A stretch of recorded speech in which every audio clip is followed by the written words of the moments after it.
Everyone, and welcome back to Nat One. We're playing Witchlight again. It's Monday, obviously, and we are beginning in the Astral Sea today, in a quaint, romantic little cottage. It smells a little bit like violets and cotton candy. It's very warm and snuggly and nicely lit. Very romantic atmosphere indeed.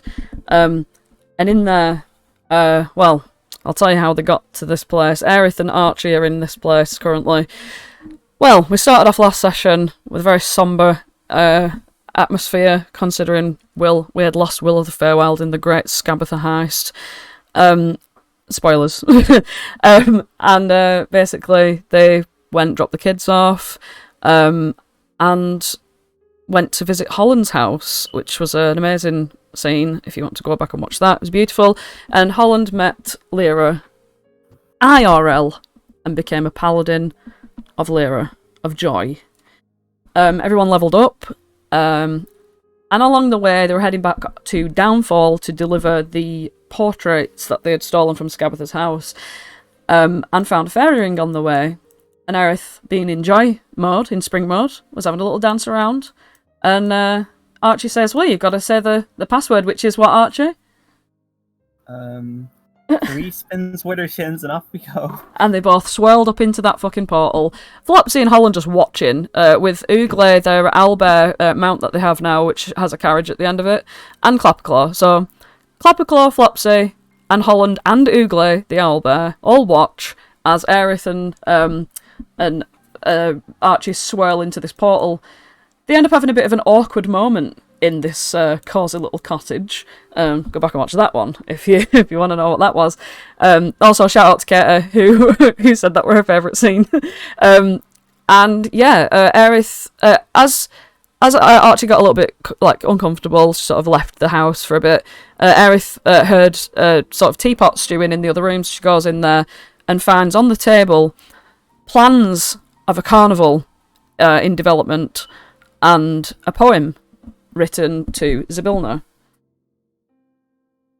Would you like me to read the poem again? But it's just... Okay, I can do that. It says, Zybilna, as you lie there, I can't help but feel that I simply can't believe you're real. Your beauty and goodness makes me so happy. I'm really bad at this. And in the corner of it, on the paper, it says in really nice cursive, you are good, my love. And that's what you see on the table there, Aerith.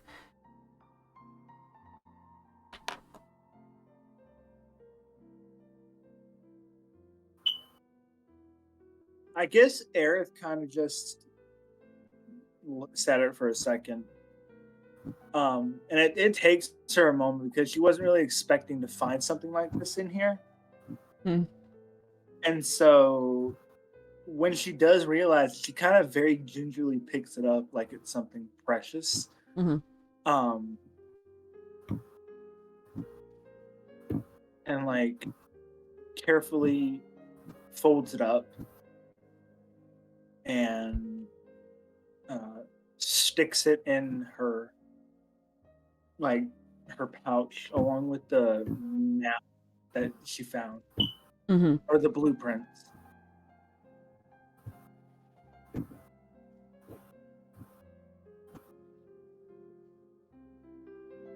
Okay. And then she continues on her search to, and then she goes back out into the living room area, and she's like, "Oh, Archie, oh, are we playing hide and seek?" Yeah, no response. I guess. You said what? Yeah, you hear no response, yeah. You see that the room's empty and there's no one here. You also took the book of Joy from the bookshelf as well. I don't know if you've put that in your inventory, but you picked that up as well last session. So you currently have the map, the plans for the carnival, the poem, the Book of Joy. The table now, which had been previously setting itself as though for a romantic candlelit dinner, has now started to sprout like really nice exotic foods like on top of the plates, just like as though it's been charmed to, whenever anyone enters this place, prepare a meal.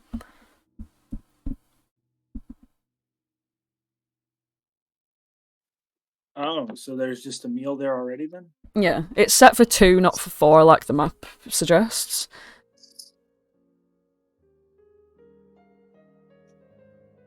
Oh, Archie, you gotta come out. There's a nice meal waiting for us.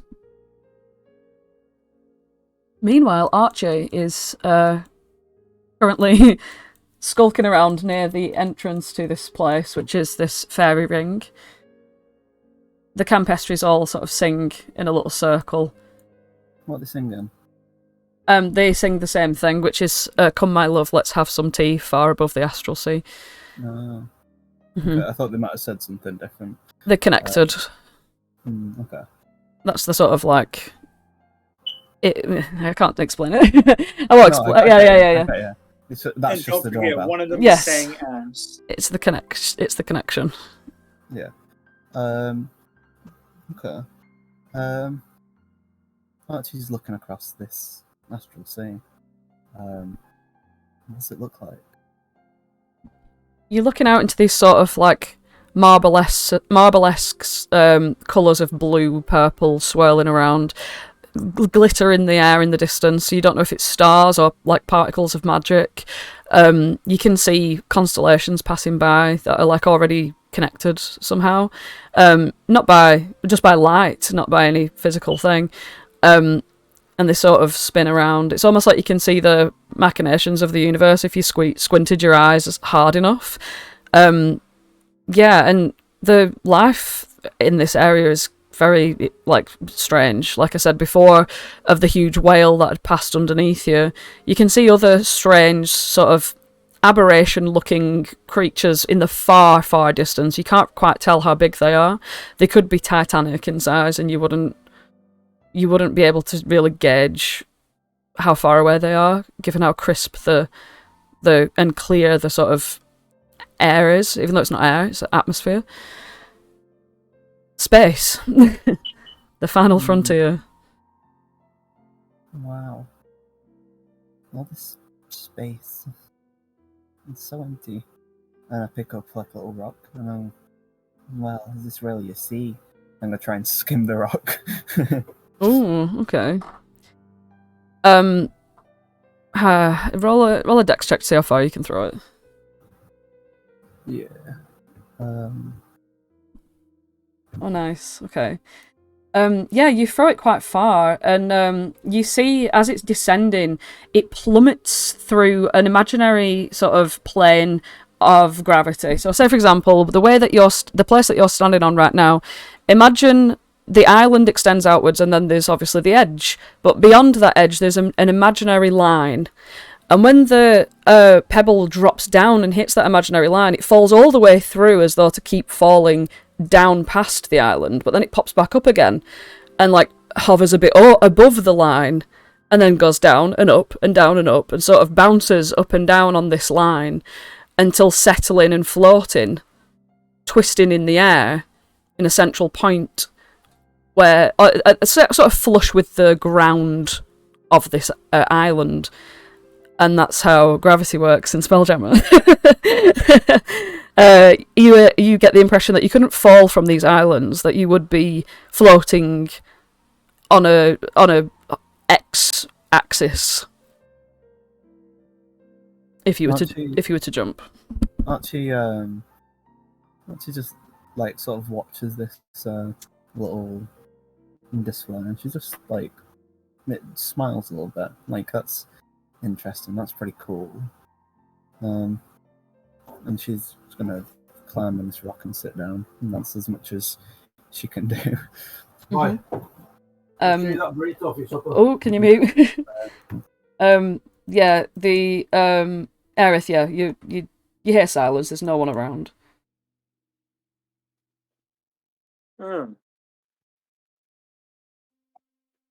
Eric kind of sits there for a second.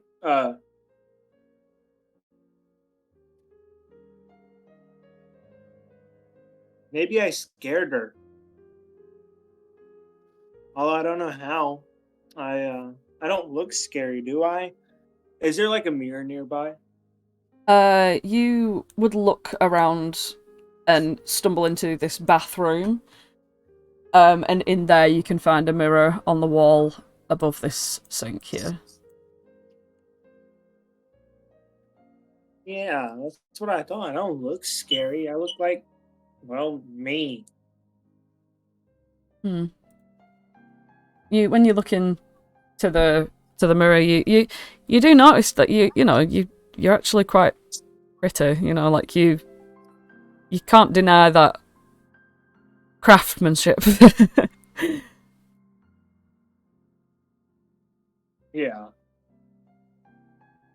You feel proud to look how you do. Yeah, she bubbles with even more joy at that. And she would probably look around the house, step into like the upper bedroom thing area up here. Would she find anything of interest in there? Nothing in particular, no. You imagine this is to be a sort of creative space for a group of people to work in, but nothing that seems to have been used recently. Yeah, and upon, not really finding anything, she would give like a happy little sigh, and at this point, she's probably actually forgotten about the letters. She's more like, I wonder where my friend's at. She's gonna step outside.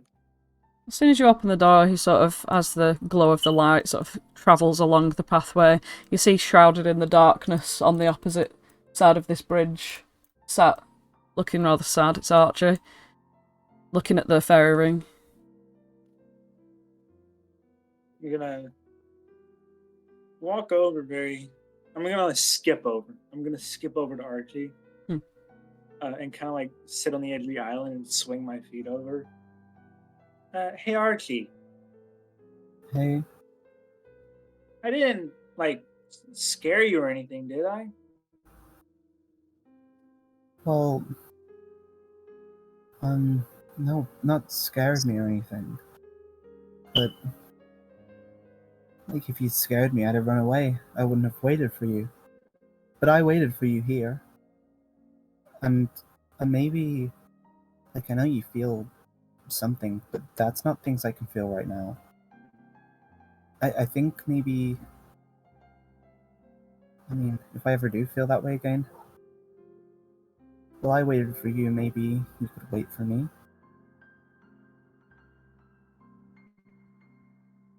She looks around for a second and then looks at you and gives a wide smile. And she's like, okay.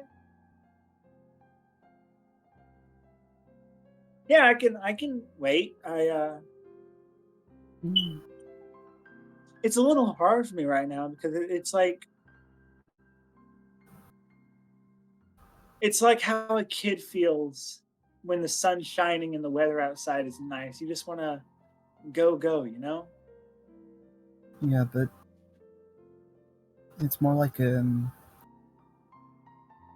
don't know. You can't go out into the nighttime sky and wonder why you're not getting a suntan. There's nothing there. I understand. Not yet. If there ever will be. Maybe. I know you have your things you have to worry about, Vanellope and people you care about. I'm sorry if I came off a little strong. It's alright. I get it. I am pretty hot. And I flex. But I guess we're not the only ones waiting. Look at the fairy ring. Yeah. But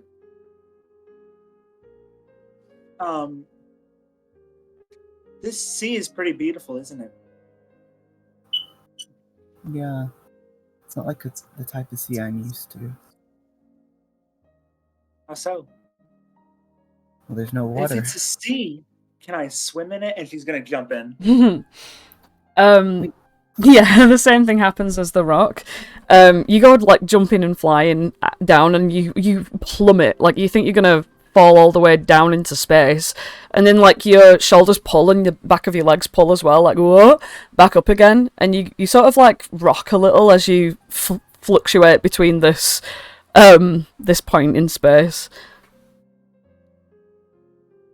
Aerith is fully gonna like put her arms behind her head and cross her legs and just kind of surf on the astral sea for a minute. Yeah, you're just surfing around there.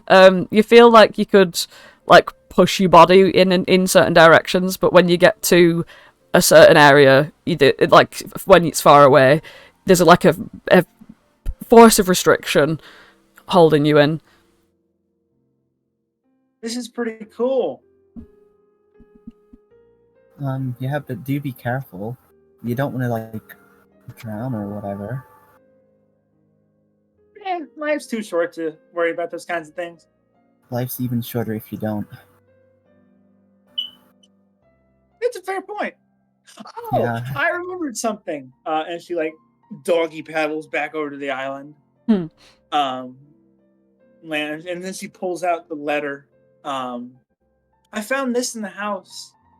I think it's from Zybilna. And her partner, lover, co-worker, I'm unsure. It says my love, so I'm gonna assume it was probably the second one. Well, that's pretty neat.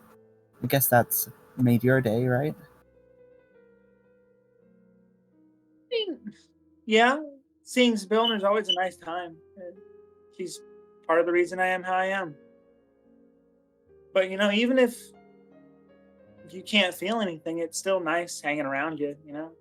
Friends are here, they're tangible. Well, yeah, I guess that's true. Friends are here until they're not. Well, even when they leave, they're never really gone, if you don't want them to be.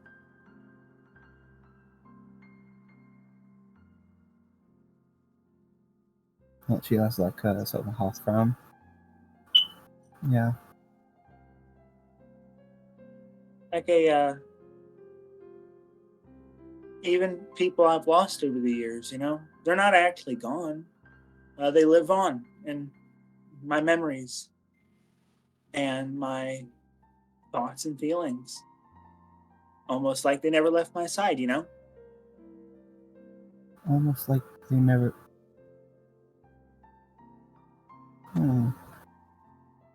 I guess this might not be the last time I get to see Will. It's not. And I don't think Will would want you to be super down on the dumps.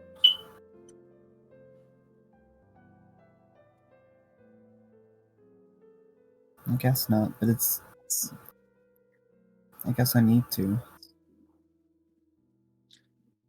I don't even remember the last thing I said to Will. But I'm pretty sure I probably called him annoying.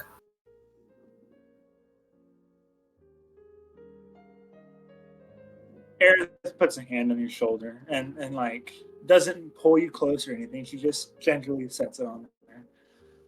And she says, and I'm sure he enjoyed that.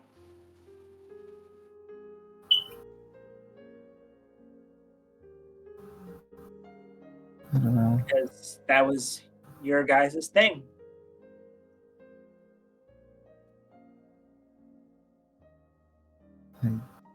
I guess. I'm gonna miss him. Me too. He used to deliver. Well, deliver's a weird word. He used to bring children into my care. I know. He actually, like, saved me. I mean, you know, I was a kid once. I was in, you know, But I wasn't there for long. Will came in. He swooped in and saved me. I guess I thought I owed him my life, but now I didn't even save him.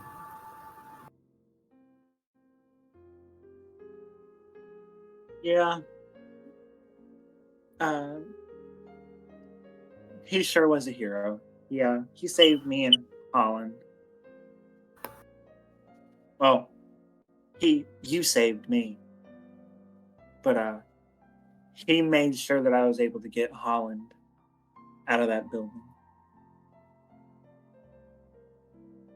Can I ask what the last thing he said was? If you remember.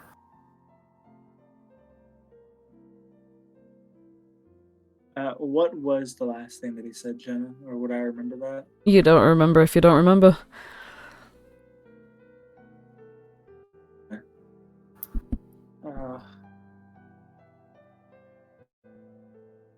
Don't think he said much of anything. He turned into this creature. What? What do you mean? It's hard to describe. I don't think Will was a kid anymore. What? When he got attacked, he visibly winced, and you could tell that he was in pain. And children don't feel pain that well, Archie. So Well, I think I know that. you and him were Jesus. I think you and him were closer than you thought.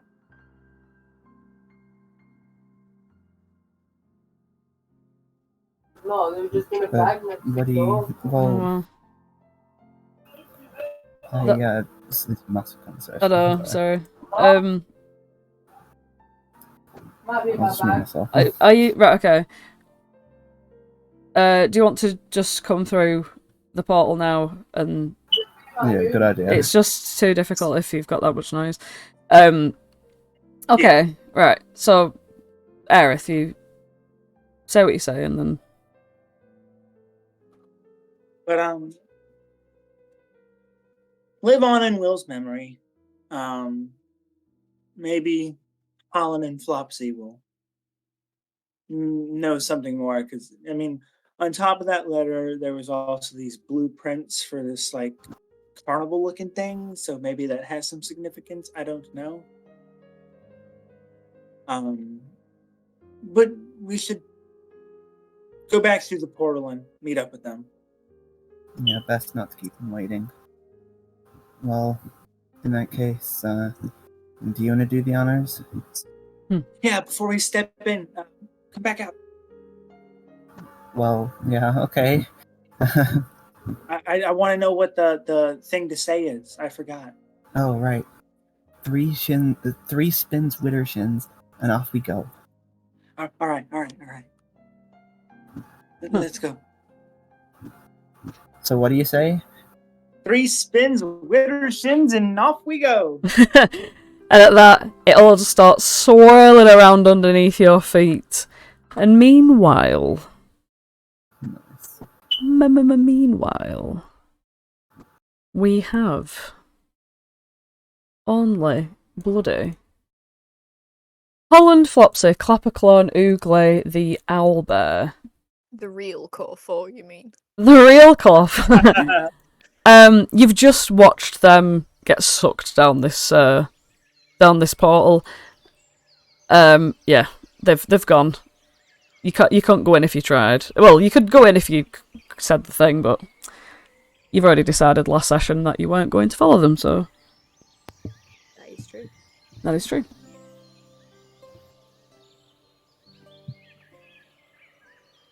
Flopsy's going to jump down from the Ooglay's carriage or sled, whatever it was described as. He's going to jump down and move towards the fairy circle. Well, what do we do now? Is there any sign of when they could come back? I'm going to kneel down to one of the campestry as well and listen to Holland. I don't know. I mean, time's so weird here. I don't like it. Flopsy's going to try and stroke one of the campestry with his finger, just under their little mushroom chinny chin chin. Mm-hmm. Just to try and see if it giggles or even changes the tune it's singing. Oh yeah, it like responds with its movements as sort of like a little shake. But generally the dance is like down and then up to the left, down and then up to the right, with its little head bobbing along. And they always say those words. I don't suppose you can say anything other than Astral Sea, could you? The one that you're talking to. The one that you're talking... He just watches it while it moves. Yeah, there are the ones that say the words, that they're all very individual, but the ones that don't say words just say, like, ooh, and stuff, to make the song. But the ones that say the words just keep saying the words over and over again. Mm. Like one of them's just like, see. His head kind of bobs and dances as he's watching them bob and dance, and then he kind of shakes his head to get himself out of the stupor. Mm. Well, I don't think we're going to get any concrete answers out of them. I suppose we just wait for them. They shouldn't be too long. Yeah, I mean, if it gets them there that quickly, maybe it'll get them right back in, like a few minutes. Yes, I'm sure it'll be a few minutes, or just a few minutes more than that, but not too much longer. Just a little while. Well, I hope it is quite quick. I suppose, Bavlorna, we're on quite good terms with her, aren't we? We've got what she wants. We wouldn't really need our strong armed backup for that, if it comes down to it. Yeah. I mean, we've got 4 days. I reckon we can, just have a chill for an hour while they're playing in the astral sand.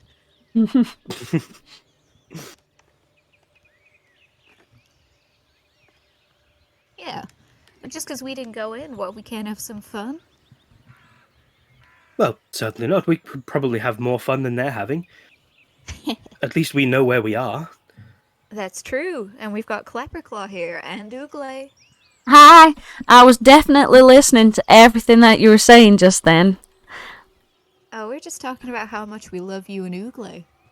Oh, thanks. I was just looking at how much I love these little guys. And he goes over and he's just like coochie-coo into the campestry. I'll pick him back up. Oh, yeah, he's about to touch it and then you drag him off. Like a couple of daisies on the ground have died. Aw. Wait, can't I just put this on the cart?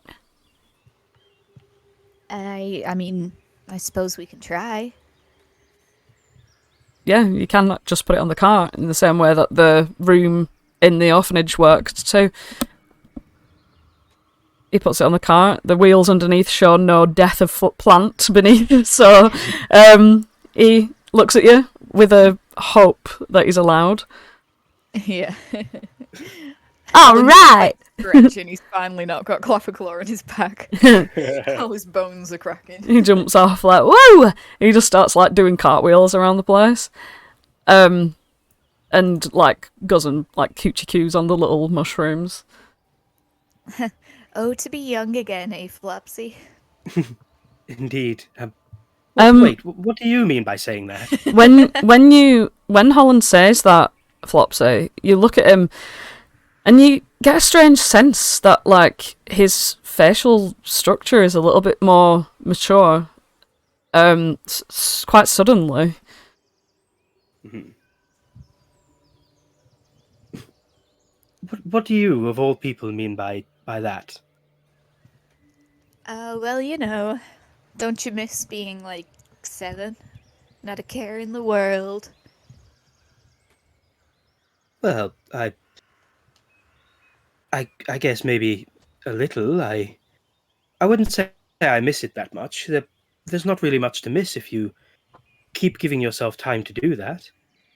And when he spoke I mean- just then, Flopsy, his voice was just a little tiny bit deeper. But not like it's like all of a sudden, just like immediately, douche. A sudden, Not a care in the world. not it's very subtly deeper, but suddenly you can tell because it's jarring. It's not much deeper though. That's what I'm saying.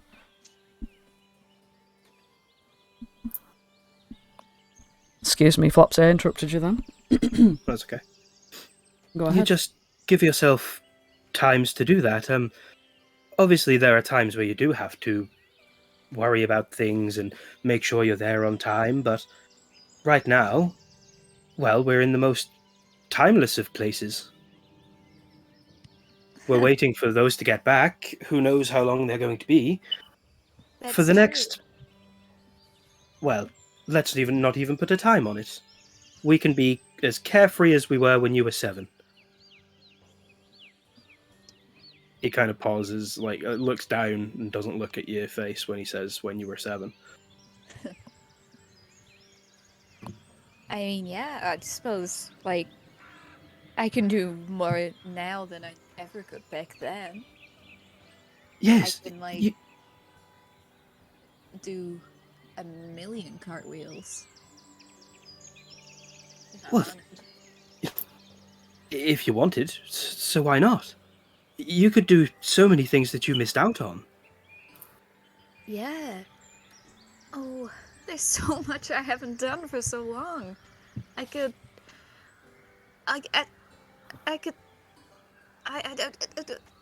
do like so much. We have to try everything. Well, everything has to start somewhere. What's the first thing that comes to your mind? I want to do some painting. Okay, you picked the one thing that requires a load of different instruments. Do you have any painting supplies? Did the hags have any? That I noticed. I think Archie and Aerith were taking most of it, but I know you did pocket a few things. I wasn't going to mention it. Were any of those brushes by any chance? Well, not exactly. I mean, I do have some, like, like, thieves' tools. That could, we could do, like, a sort of abstract painting. I might have a tiny idea. DM. Would thieves' tools involve anything remotely sticky? In particular, I don't think so. Actually, let me just check. Oh, we're surrounded by trees. I'll use sap. I have a bit of an idea. I'll just tell you bear what's. with me. I'll just tell you what's in a thieves' tool set: a small file, set of lockpicks, small mirror mounted on a metal handle, a set of narrow-bladed scissors, and a pair of pliers. Yeah. He pulls out his pliers, like, look, we can just, like, use it as, like, a stamp. Well, that's actually a fantastic and creative idea. Hey. Can I borrow those for a second? And be my guest? What I'm going to do is a surprise, so close your eyes for a second. Oh, okay. Come on, Ooglay, we gotta close our eyes. Ooglay is just like staring at Flopsy. You don't know if he's hungry or not. He's got the most somber face on him of all time. As soon as Holland's eyes are closed, Flopsy is going to try and be as quiet as he possibly can while he does this. He's going to take 3 deep breaths in as he psychs himself up. He's going to take the pliers, and he's going to do the first bit of damage in the entire campaign. He's going to grab a bit of fur his own fur with the pliers and pull it out. Ooh. He is going to suppress shouting out, and then he's going to find a small stick and try and work out some tree sap to fashion a small paintbrush. Mm-hmm. It's going to be very basic and not good, but it's going to be an approximation of a paintbrush using rabbit hair. Okay. And while he goes about doing this, he's just like, keep your eyes closed, it'll only be a second. Yeah, Oh, it's dark in here. I think given your interest in sweet treats, I think you should be perfectly able to find sap. Ah, nice. I'm gonna... I'll come back and present it to Holland. You can open your eyes now. Blink. Oh my gosh! Where did you pull that from? I have my ways. I just found it. There's like a single tear like hiding in one of his eyes that he's not letting come out. I just thought now you've got the pliers to use for big stamping, and you can use this one for detail. Oh, that's amazing. Okay, we're in business now. Mhm. We just gotta get some paint. Ooh, I know. Hold your hands out. Okay. And he's just gonna start like sprouting different plants out of it, sick. druid crafting into your hands, just one after the other until we've got like a decent amount. And then like I don't know if there's any like sticky stuff nearby, but like we could put it in with the petals and it will make color. Oh, that... I don't even know how you thought of that. I thought you were going to try and smear flowers on something. I didn't want to ruin your thought process, and I'm glad I didn't. I might be able to find something sticky somewhere. Yeah, you can find the sap and like you found like a good rock to sort of smush the flowers together with the sticky stuff, to make it into like a pasty sort of colour. Flopsy walks immediately to the sticky stuff as if he already knew where it was. Oh yeah, Flopsy can literally just dip his hand into a tree and it's just filled with honey. You always had a nose for the sweet stuff. Yes, it's not like I searched for it earlier. And he helps Holland mash it together. So you make a set of paints, which are which colours? We'll just do primary colours for now. Okay. So you've got red, yellow, blue. Where do the colours come from? What kind of plants? I am so glad you asked. Well, they come from cornflowers, which are blue and very nice, and it used to be my favourite flower, so have that information. And then there's buttercups, which are Holland's favourite flowers, for your information. Hey. And then there's some fucking why not rose petals, which is Ugle's favourite flowers. Hey. For your information. Excellent news. So. These paints smell fantastic.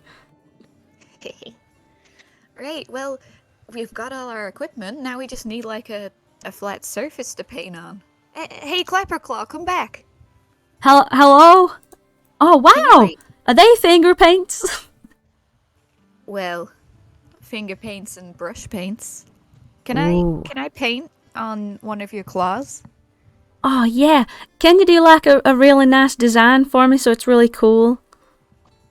Yeah. Can you do like flames coming up off of it like I can punch fire?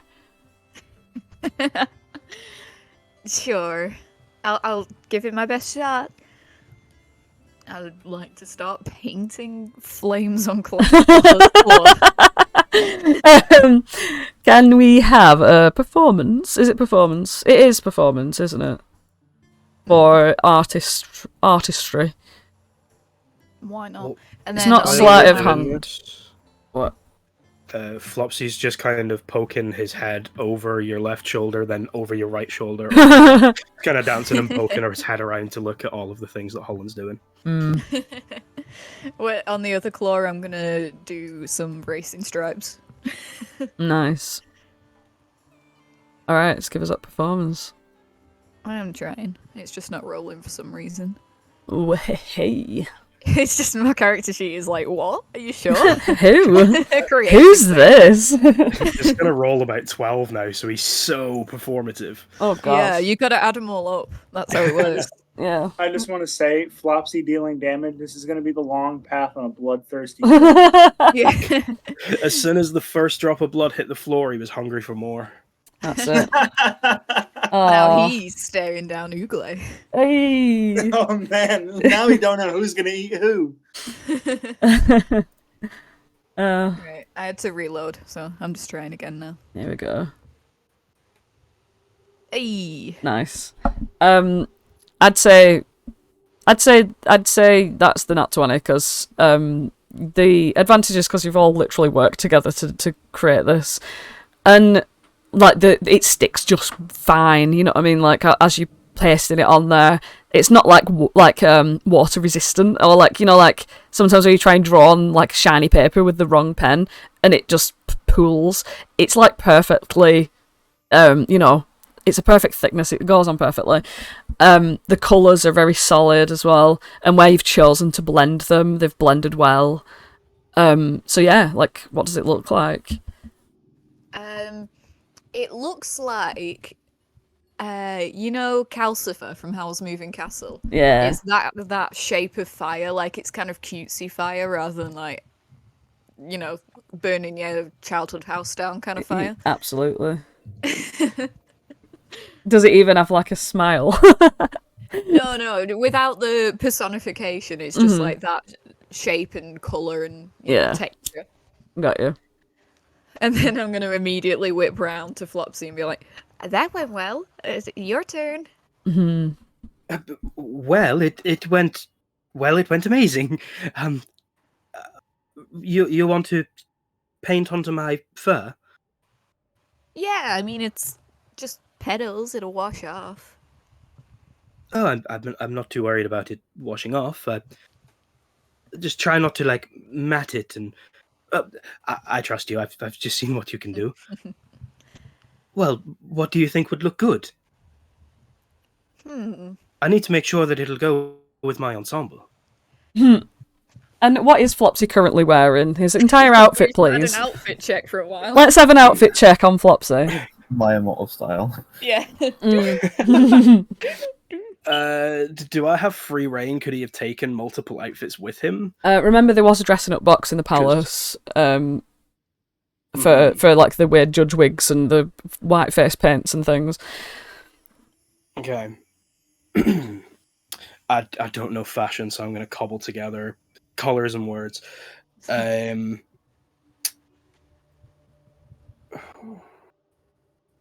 Corduroy pants, because I think they just they've got them dad vibes. Burgundy corduroy pants. Yeah. But also a skirt. So pants and a skirt. Oh yeah, skirt as well. Yeah. No, it's a kilt. It's a kilt. It's kind of kiltish, yeah, but it's not like tartan flavored. It is kind of multicolored, but it's a bit more Jackson Pollock than tartan. Yeah. And as you move up, what else could he be wearing on the top? What shoes? Shoes as well, so I can get a pan from foot to head, please.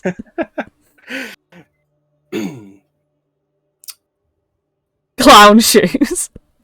I wasn't thinking clown shoes, but I was thinking similar size vibes.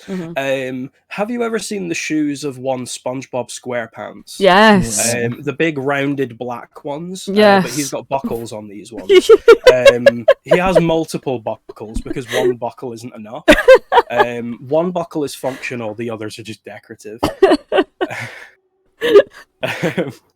Each buckle is a different color, and that is each buckle on each foot is a different color. They are not symmetrical. They don't match. Wow. Corduroy pants. Corduroy pants, a color splatter kilt. I'm so tempted to just be like, he's bare chested. But he's wearing like a jacket over it. Fucking He's dying. just got the kilt pulled up really high. No, he's got one of the very fancy TM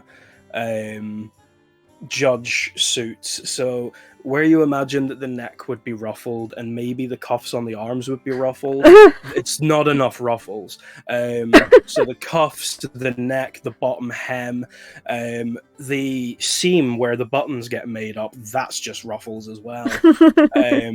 It's almost as if he has blueprints all over his body, but rather than sketches of anything, they're just ruffles.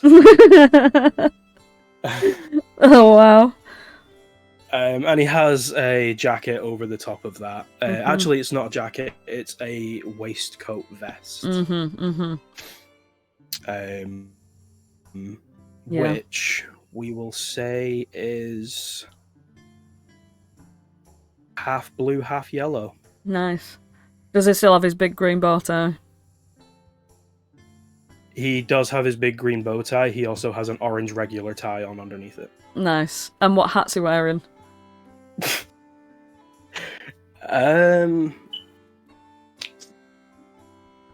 He got rid of the magenta bowling hat and he got rid of the top hat. So, right now, I cannot make him wear a fedora. That is just ridiculous.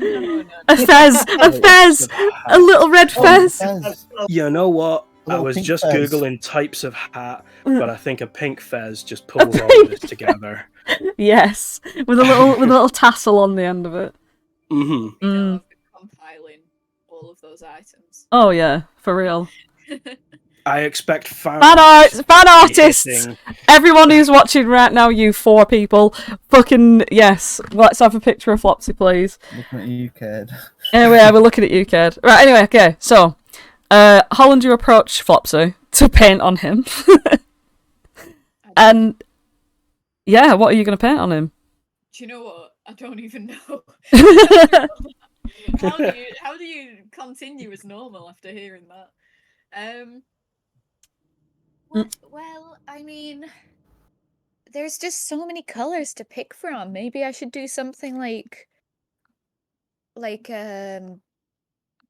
more based on our surroundings, you know? Like I could paint you your own little campestry circle, just like around your face. Oh, wow. It could be like the painting would tell a story of where we've been. Yeah. Or I could paint Ooglay's face on your face.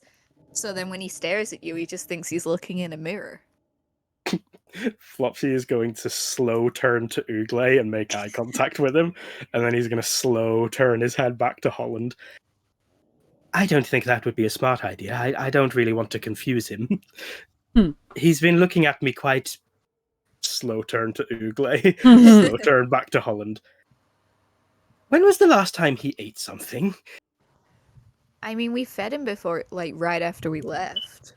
But I suppose time is funky here.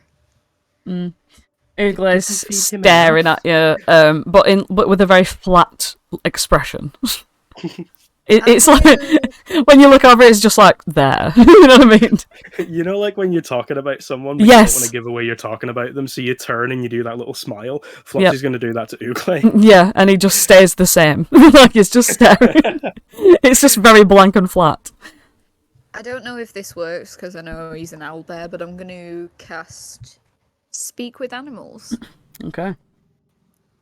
Hi, can you understand me? Yes. Oh, good, good. I was just checking in. Are you hungry? No. Oh, is everything okay? You're Yes. staring at my friend.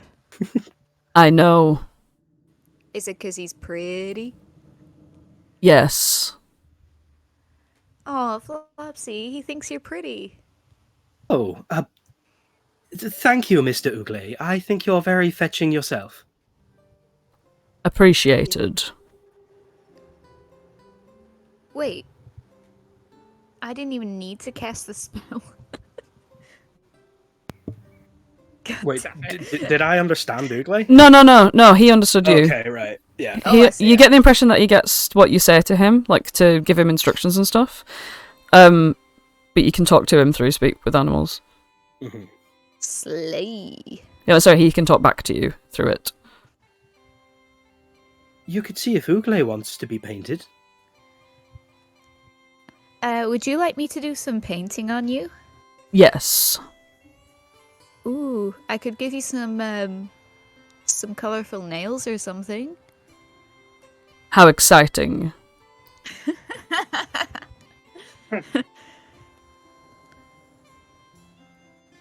Okay. Do you have a favorite color?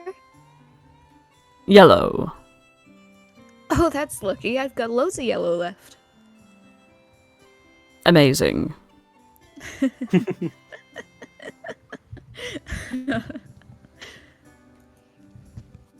Okay. You just start painting Ugle's nails yellow.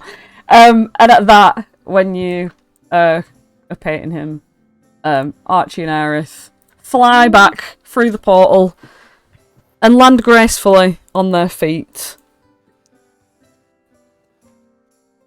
Wow, I must be part cat. Hey guys, holy crap, Clapperclaw, you've got really cool flaming hands.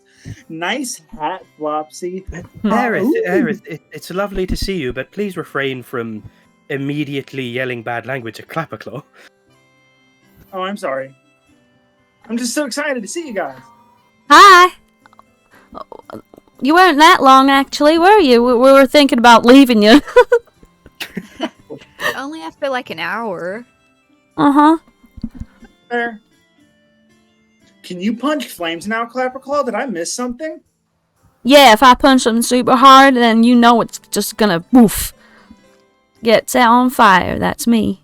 Flame Claw. Oh my god, look at Ugle. Slay. Ugle stares blankly at Aerith.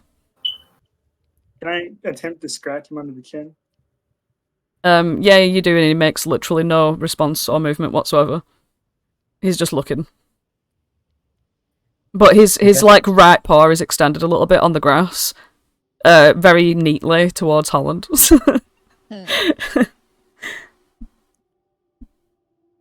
Guess he must be a little bit sad or something. Yeah, Maybe. Oh, go on. yeah, we had a little chat with him, and he was looking at Flopsy because he thinks Flopsy's pretty, and then he let me paint his nails. So, but he seems quite Oh, is he a gay owlbear? I don't think you need to be gay to have your nails painted. Oh, but he thought Flopsy was pretty is the big thing. Mm.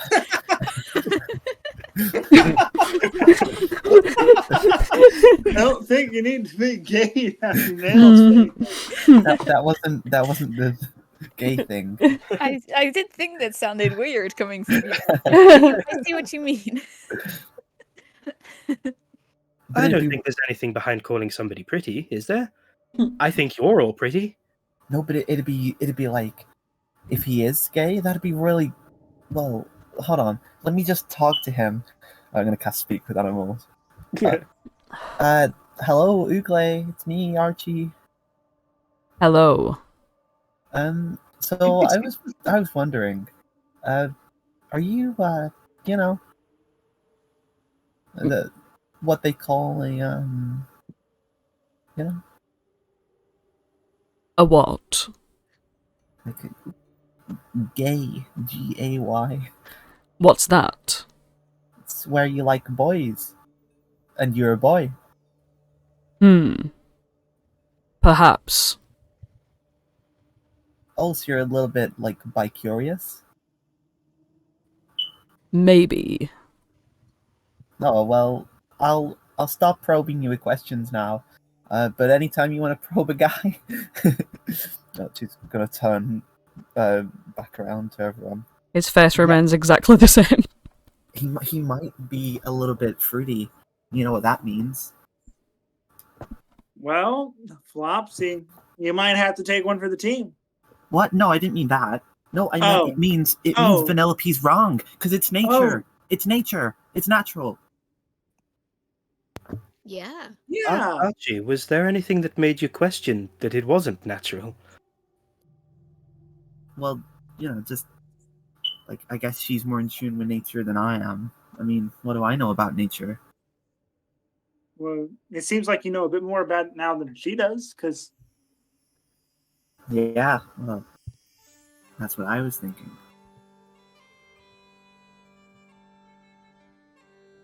yeah, it's okay to like the same gender as you. Yeah, but it's sure ain't alright to like boys. Ew. Wow. Hate crime in Ooglay on fucking Prime. Oh, I did.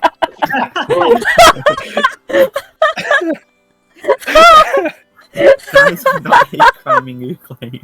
He can still understand you, you know. I'm fucking proud, mum. Speak with Animals lasts for what, an hour? What is it? Oh, 10 minutes. He just says, yes. Well, I'm not hate criming you, you know. I know. I'm love criming you. Okay, then. Anyway, I'm gonna drop the spell.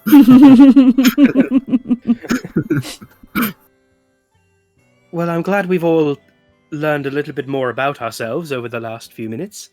I hope everybody's a little bit more comfortable. But I must say, I'm glad you guys came back within the time frame. Yeah, we were thinking about leaving you. Nah, I'm only kidding. Well, we were thinking about leaving you. I'm not kidding. Oh. Oh, wow. That makes me feel really not very special at all. But it's fine. Well, you know, it was either let Pavlorna, like, eat you, or whatever she does, or not do that, you know? We didn't know when you'd be back. That's fair. I found something very interesting that I didn't know what it meant, but maybe you guys did. Well, where did you find it? Where exactly did you two go? Oh, yeah. So you see, we were in the astral sea and like I floated in space and it was totally awesome. And there was like this house that was like super romantic and there was a piano playing, but there was nobody sitting on the piano. Well, it wasn't that like, romantic. It was like a deedly-dee. And yeah, so I went in this room to look for a meal for me and Archie because, you know, yeah, and What? yeah, and I found this letter, and she pulls out the letter, and it has Sibylla's handwriting on it. And I hand it over to Flopsy and Holland. Flopsy and Holland, you see the poem, which I've read a couple of times now. The poem to Zybilna, and in the corner, her handwriting. Did you two go to Did you go to Zybilna's house or something? I think it was Zybilna's love cave. Love cave? No, it was just a house. It had like a bear rug or something. Yeah, that's like totally love house material. Nah, that can't be true. A bear rug? Well, you know, hopefully if I ever find Zybilna, I'll be able to ask her. Are you sure? Maybe, I don't know. Also, I found this blueprint right next to the letter. And she pulls out the blueprint for the carnival and shows it to Flopsy and Holland. Yeah, it's more like plans rather than a blueprint. So, yeah, you see the design of the carnival of Flopsy and Holland. As soon as you lay eyes on it, you immediately feel like, wow, that's like home, right there in front of your eyes. in development stage. You found these with the letter. These were in Zabilna's house. Yeah. Maybe she invented the carnival. Do you guys know this place? Know this place. Well, I'm gonna unfold it a little bit more on the ground and kind of kneel over it. Mm-hmm. Over here, it seems to have either changed over time or the plans were a little bit different. But around here, this is where my first store was. I moved up here after a couple of years, and around here was where you started working when you came in. Flopsy kind of trails off because he's a bit dumbfounded as he's pointing at different sketchings and rudimentary plans for the carnival. When you see like it's like annotated as well, and there's just stuff like dreams ? Nightmares ? And then like a little like devilish smile drawn next to it, and that goes near the roller coaster in the bottom left corner. You see there are annotations like Mirror Zone ? Where the Hall of Illusions is. And next to the Hall of Illusions, like a smiley face that's like laughing with creased eyelids. You see the big top and all that other stuff as well. The Feasting Orchard seems to be like the least sort of featured. You know, like there's the main things, you know, like the teapot in the middle. And the bubbles do rise out of the page itself. It kind of makes you feel that there's this level of emotion to it because Archie's tears are bubbles, and maybe this is a similar feeling. Like maybe the page itself holds some actual sentimental energy. And in the bottom corner of the right side, you just see a little love heart drawn.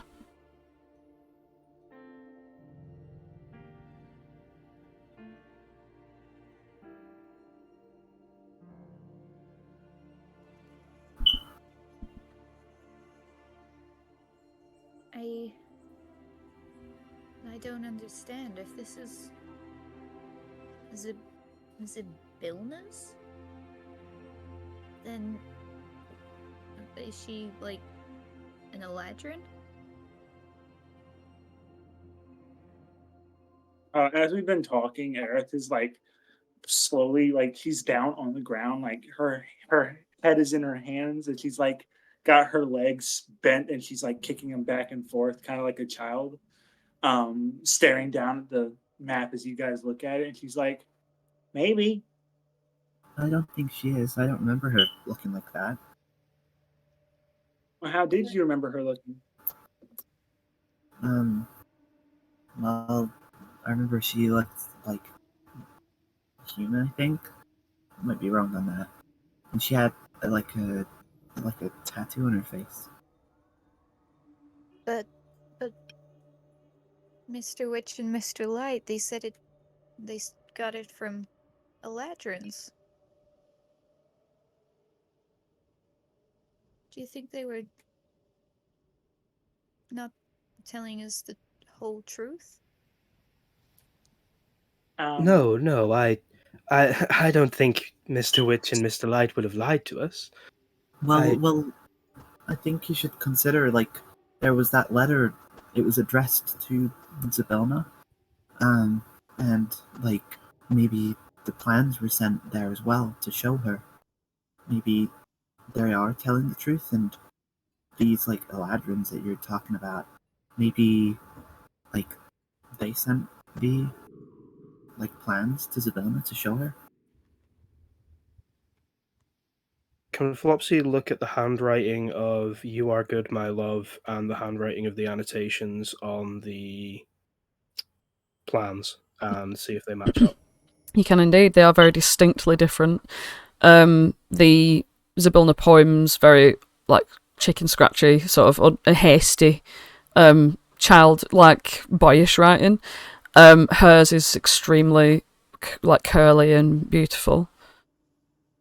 And yeah, you can see that the writing on the plans itself match Zybilna's handwriting. I don't think that they were simply showing her the plans. I think Zybilna must have been the one to make them. Look, the only line here that is signed by her, it matches the rest of the plans.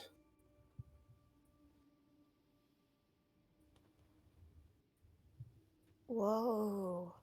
So, like, she was, like, behind, like, the carnival?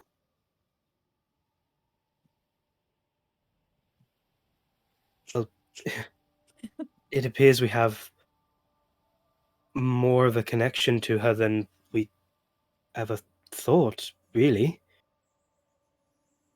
I thought it was just disparate stories of Archie, you meeting her when you were young, and Holland and me, and obviously Aerith, you get your power from her, but I think over 20 years of my life has been shaped by her. Yeah. I mean, neither of us knew how we really ended up at the carnival. I guess we do now.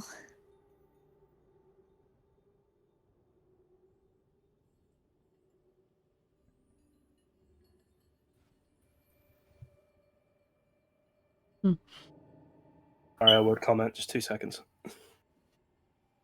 My leg just immediately started cramping. I'm in so much pain that I can't speak. Oh, bless you. Sorry. Stand up. Right. I immediately stood up, but I don't want to like nudge my microphone. Right, okay. Lauren, what did you just say? Oh, neither of us really knew how we got to the carnival, but I guess we do now. Well, I don't know if you remember how you got there, but it was shortly after meeting Zybilna that I came there.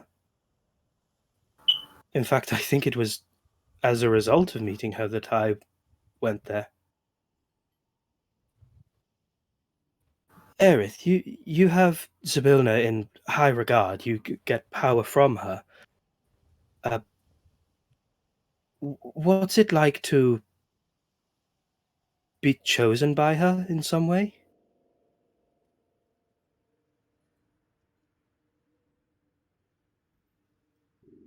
Gonna help. Unlike Holland, you haven't had to make a formal what's the word, like pledge to Zybilna. You just have this connection with her. Okay, thank you. Aerith kind of like rubs her chin a little bit. You two have only met her once.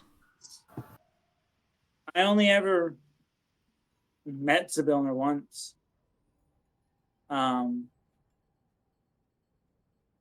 It was when I was at the inn in Hither. I don't know if you've ever been there. It kind of walks around. Oh, we spent a marvelous winter Eladrin's day there once. Oh, Yeah, that's where I grew up. You grew up inside the inn? I did. Sue, have you ever met the innkeeper there, Sue? The old lady? Yeah. Yeah. She built me. Sorry, I forgot. Yeah, you, Holland and Flopsy don't know that story. Oh, this is awkward. Flopsy's shifty eye looks at Holland as if Aerith is losing her mind. No, okay, I can explain. I wasn't always an Eladrin. I was an automaton.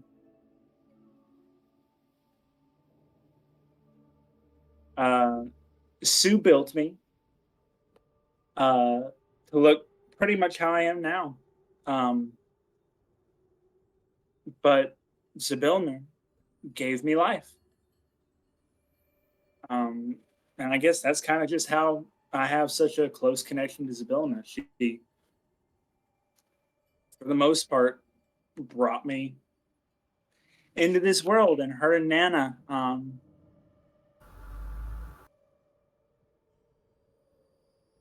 allowed me to go out into the world, and Nana led me into thither, and that's when I just kind of found the orphanage.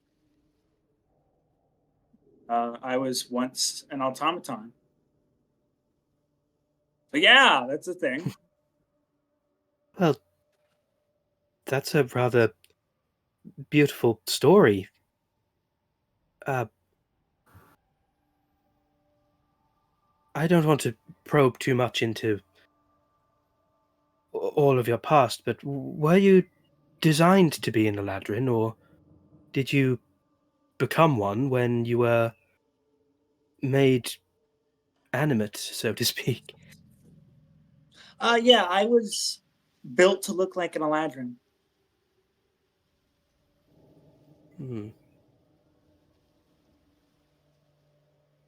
Flopsy's going to kind of look at Holland while he tries putting things together in his head and look back at the plans.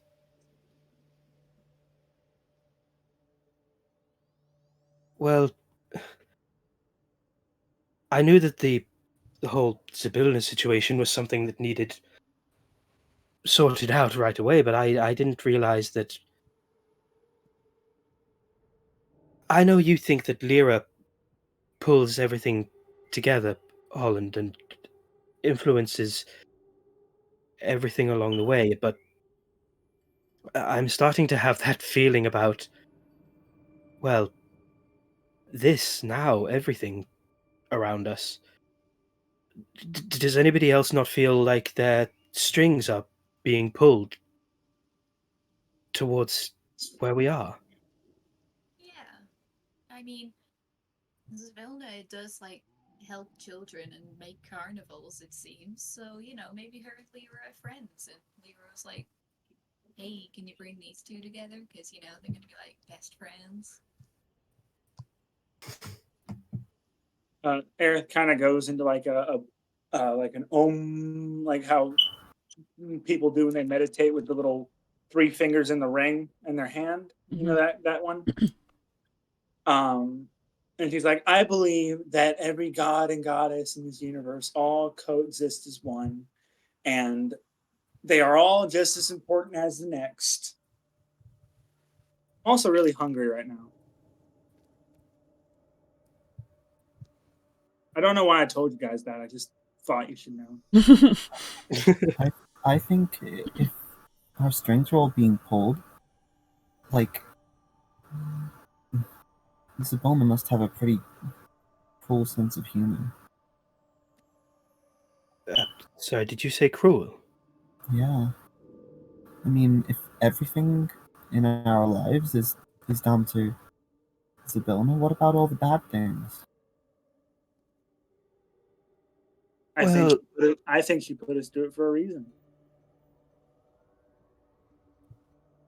I don't know if necessarily she caused all of the bad as well as the good, but how do I explain what I'm... Well, if you see here, Archie, you said you came to the carnival once. Aerith, this may go over your head, but I might be able to help with that.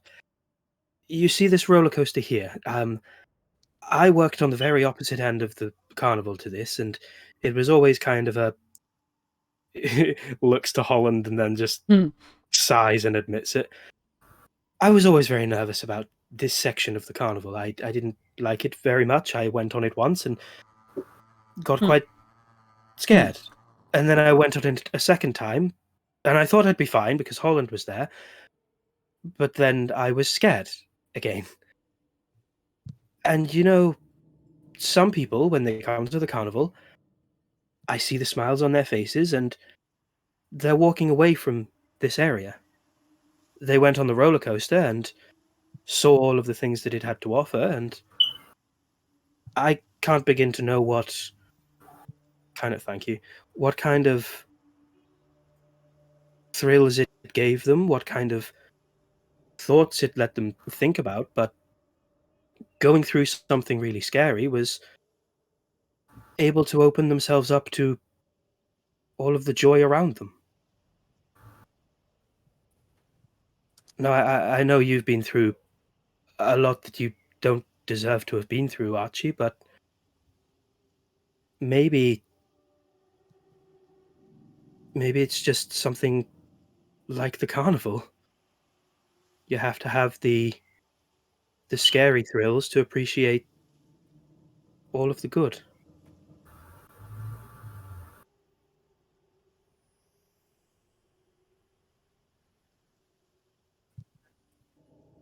Hey, you know that bubble pop tea plot place kind of reminds me of you, Archie. Why? Well, you cry bubbles, then that's a bubble place. That's literally the only connection I made, but it's there. No, you are right. That's quite an observation. What was everyone's favorite part of the Witchlight Carnival? Now look at the two people who worked there. Well, I mean, gotta stay loyal, you know. It's the carousel. But, Oh, that was my favorite. well, I worked on it, so you know I kind of have to say it. But like, I do also love it anyway. Like, And there was that horse lady, like the centaur. yeah, Diana. I do miss Diana. Well, I don't know anything about what you guys were talking about, but if I had to pick a place, I'd want to know what snail racing is like. Oh, I miss Skek too. He works there, and they're all the sprites work there, and it's so wonderful. And you can get on the snails and go round and round. And if you're Flopsy, you'll cheat. Cheat? I didn't cheat. Me and Shelly Moo had integrity. But you know, Aerith, I think you'd really like it. I think you'd absolutely love it as well. Close your eyes for a second, Aerith. Aerith like full on covers her eyes and then like very cracks them just slightly just to keep staring at you, and then closes them again because she thinks she's afraid to look. Now, I want you to trust me, Aerith. I know you do. When you open your eyes, well, there's no use in spoiling it. Just enjoy. Please fail an intelligence save for me, Aerith. You can decide to fail it. I'm gonna go ahead and fail that. I'm pretty sure it's raw that you can just choose to fail, can't you? Yeah. Yep. When you open your eyes, Aerith, you are on top of a large snail. The wind is blowing through your hair as you are racing forward at breakneck snail speed around the snail racing track of the Witchlight Carnival. There's distant music from the Calliope playing. There are sounds and lights everywhere. It's almost overwhelming, but in a comforting and warm way. And Skek is flying around you as he's measuring how far and how fast you're going. And for all intents and purposes, you're inside the Witchlight Carnival. You guys would see Aerith like seeing all this. She's kind of just like moving around and like, whoa. And she's sitting on the ground riding a snail. She's like, yeah, giddy up, woohoo! Fucking Aerith immediately drops acid and just starts running around the place. Like, yeah, fucking sure, you'd be like, whoa, and because you'd think you're really there, like, because of the Phantasmal Force. Legit, yeah. Like LR in episode 7. It's even sound like Yeah. temperature, like even how warm it is there. You Yep. feel like you're Everything there. you feel is you are there in your mind. That's so cool. Wow. Oh, yeah, and she's over here just living life, and she's like, "Hey, Skek, my friends told me about you." Everyone else? You just look at Aerith just running around. Flopsy's gonna kind of smile to himself. I do wish it was just as easy to go back there.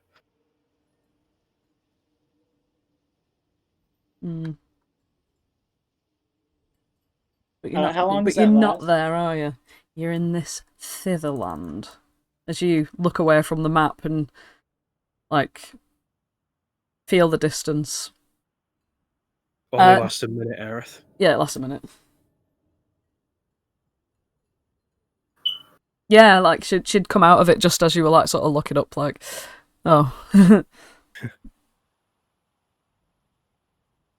Well, there's always time to return.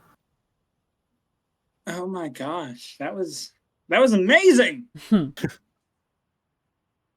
Skek was, well, he was Skek, and there was the snail races, and like there was like this cupcake stand. It kind of reminded me of you, Flopsy, and there was this weird little gnome dude, and he was like. It was like this illusion hall, and he was like cutting the heads off of chickens and stuff. Oh gosh. It was weird. I don't remember the cutting the heads off chickens. It's it was one of the visions in the thing. You wouldn't have seen the chickens bit because that was someone else's vision. Yeah. So just strike out the chickens bit. Oh, okay. No, yeah. There was a weird little gnome dude though. Would have been possible to just see Oswald? Yeah. And like there was this like air genasi that like just like they hit a carriage and they just went woof and were gone, and it was amazing. Well, I only had a minute, so I tried to show you as much as I could. Like a slideshow.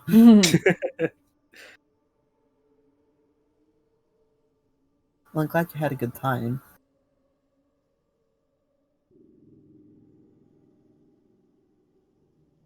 I think the sooner we deal with the fucking... No, he doesn't say that. Floppy clips him around the ear. The sooner we sort out these pesky hags, then the sooner we can get back to that carnival. So, like, shall we get a moving? I thought you were never gonna say that, and Aerith, when you said you were hungry, I was like, oh, me too. Oh yeah. You still have that ham, Holland? No, you had it last, so you probably ate it already. Oh, yeah, I did. Oh well, he just clambers up onto the carriage. Does no one have nothing to eat at all? If you guys want, I can go out and find us a deer. A deer? What about, like, candy and, like, cookies and stuff? I mean, I can try. It might be a little difficult to find in the middle of the forest, but You know very well that it's quite simple to find those things in a forest. This is the Feywild after all. I actually have something. I pull out a pound of cotton candy out of my bag. His face lights up at that, and he's like, can I eat all of this to myself? I want to try it. I got it from the astral. You can have a handful, and I can have a clawful.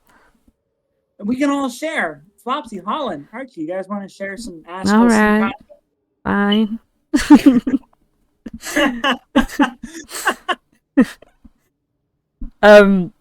Yeah, y'all munch on your cotton candy. Y'all get it up onto the garage. Yeah, we will do. I'm not. I'm getting on Eladrin the unicorn. Oh yeah, Eladrin's there. Oh yeah.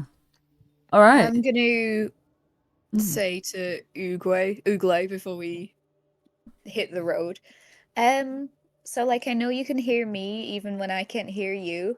So like if you ever get hungry, just like I don't know, put your your paw over your head and I'll know that it's feeding time, you know what I mean? He stares at you, and like his entire body is completely rigid, except for that one arm that just rises up really slowly. As an example, his face remains exactly the same and puts it back down again, and he like just gives a little nod. Perfect. Okie dokie. Sure is smart. And yeah, where are you intending to go? In the direction of hither. Who's driving this thing? Me and Clockerclaw are sat up front. Alright. Well, let's find him. I'll just copy him. He can be representative. Alright. So you are... Jeez Louise! Here's a big one. Yeah, you're around about here. I'll just get rid of you lot.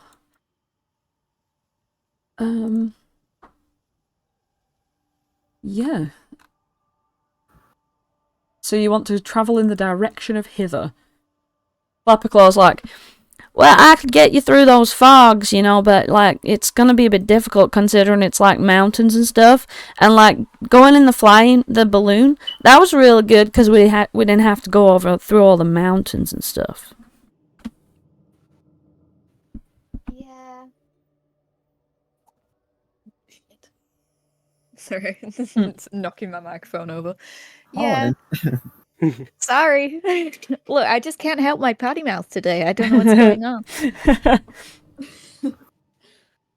Well, yeah. maybe we can just say those words when Flopsy's not listening. For now, we'll just say ship and... Yeah.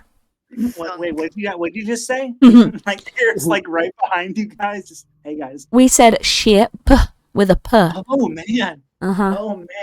Uh-huh. Holland, I got a word for you. What's that? And she comes in, and she beckons you to come ear to bring your ear to her. What is it? And she starts giggling really, really softly. She's like,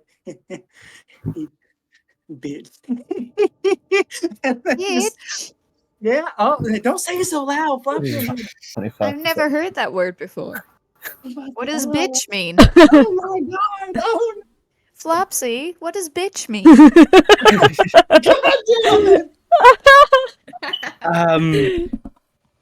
Well, it's usually meant to be a woman dog. Where did you learn that word, Holland? Aerith just whispered it in my ear. I did no such thing. I did nothing. Stop gaslighting, Holland. Aerith? What does bitch mean? I'm going to point my finger. I absolutely did not say that. Yeah, but I already heard her say it, so... Yeah, I heard you say it, Aerith. I didn't, though. No, but I heard you and saw you. No. Flopsy's going to point his finger at Aerith and just say, don't be trying to teach Holland and Clapperclaw bad words. And he's going to use prestidigitation to wash your mouth clean. It tests for sure.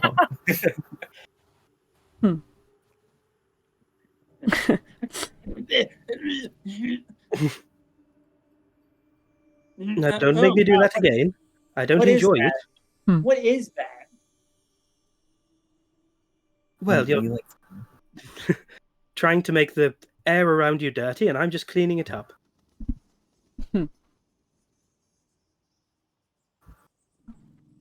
Don't you know these two are only kids?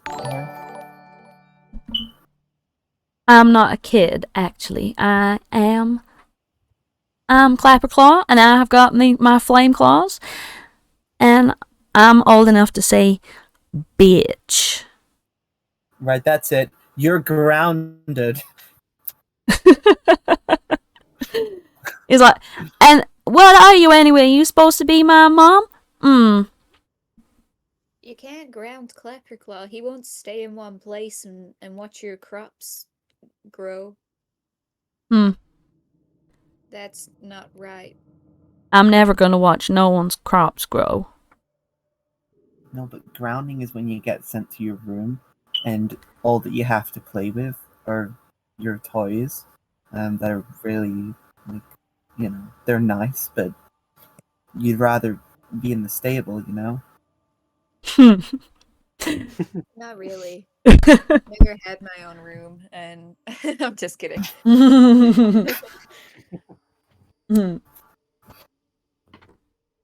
Well, anyway, like I was saying, like the navigator that I am, you can either go through the mountains or you can find another way to fly up through the clouds. The mountains. Do you think if we asked the unicorn really nicely, she could make us fly? Or, well, make Ooglay fly, I suppose? That's a really good idea. I mean, it's on our way anyway.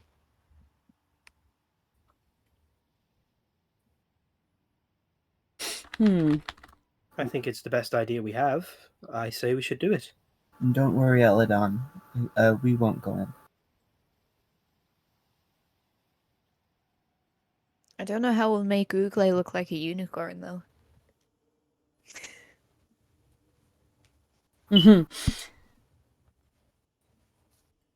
Well, you've got paints, don't you, Holland? Maybe we could try something like that. We could try sticking something pointy to the top of his head. Yeah, that's true. I could paint, like, I am a unicorn on his like chest. So then it's like the first thing she sees. So she's like, ah, that's a unicorn.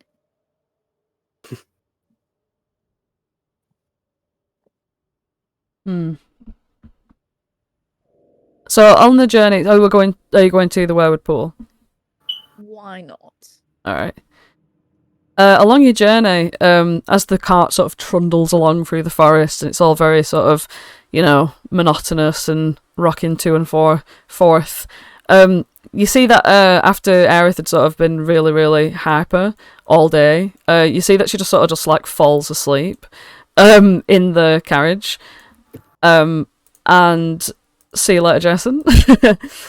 Yeah, I got an emergency call in from work, y'all. Yep, Sorry about that. That's all right. You skedaddle. And yeah, you see that like it's almost like a level, like some levels of exhaustion, but she's like completely knocked out cold. Maybe it's the magic of the Feywild as well. That's sort of like letting her have the deepest sleep of her life, but she's asleep for the time being. And yeah, you sort of trundling along, and you hear the familiar lapping of water. Yeah, you end up at the Werewood Pool. I don't think I've where is it now? Bam. Yeah, I haven't sorted that out yet. There we go. Okay.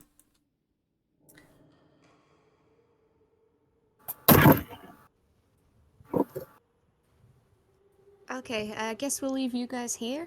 Or if you want, I can stay with Eladrin, and because I know you like Lamorna, whatever. Lamorna. Lamorna. Oh, really? You do that for me, Holland? Of course. Aw. You're such a good friend. And Archie's not going to pass up that opportunity. Hey. Yeah, Eladon's like, I'm not going. he's really looks nervous in his one eye that moves. That's okay. We're gonna stay out here. We'll go for a little wander. Should we not mention you at all? Maybe just say that I'm okay and I'm not dead. Okay. But I'm not really okay. Just don't tell her what's Yeah. happened to my horn. I get it. All right then. We won't. We'll keep You can- it hush. You can tell her I'm made of wood now, if you Oh. want. Okay then. Can I say that you're a rocking horse? No. I think that would be a bit too pathetic. What do you think? Oh. Oh, I don't know. There's nothing pathetic about a rocking horse. I mean, think of it this way. Many children who've grown up to become valiant knights began their cavaliering on a rocking horse. I've only met Lordna once, but like, she seemed like the kind of person who would like appreciate the sentimentality of a rocking horse. If there's one thing you can say about a rocking horse, it's that they rock. I'd rather not. I'm supposed to be a majestic beast. I can't let her see me like this. I understand. Perhaps you could tell Laranda that you've been turned into some like magic, some beautiful like statue of a unicorn. No, I'd rather not lie. And her name's Lamorna, by the way. That's what I said. Yes. Okay. But no, I'll be here.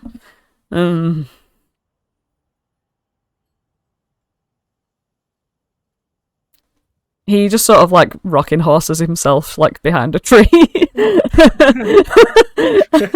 Aw. You just walk around the other side of the tree and it's like, oh, you missed it. So how do you actually spell Liliandra? It's Lamorna. Lamorna.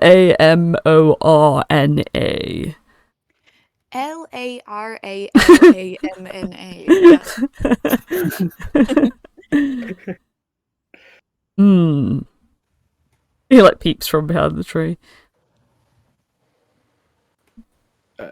Flopsy's gonna stick a unicorn horn onto Ooglay that he makes with prestidigitation and kind of like guide Ooglay forward. Usually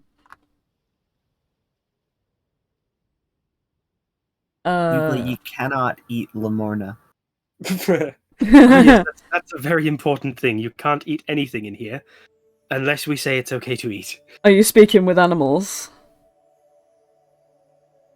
Yeah. Just to know if you can respond. It's because isn't it not a first level spell? Yeah, that's why I said I could pop it up again. I mean, you don't have to burn, but yeah, he understands you. I just wanted to know if you want him to say anything back. No, I'll not then. Okay. So you're leading him across. How are you dressed? What plans have you made to be able to cross this threshold? Well, last time I was just able to give myself a unicorn horn and it seemed to work, so prestidigitate a unicorn horn for myself, hold it on my forehead, and walk forward. You stomp your way right onto that beach. Hey. Clapperclaw's looking around like, what do I do?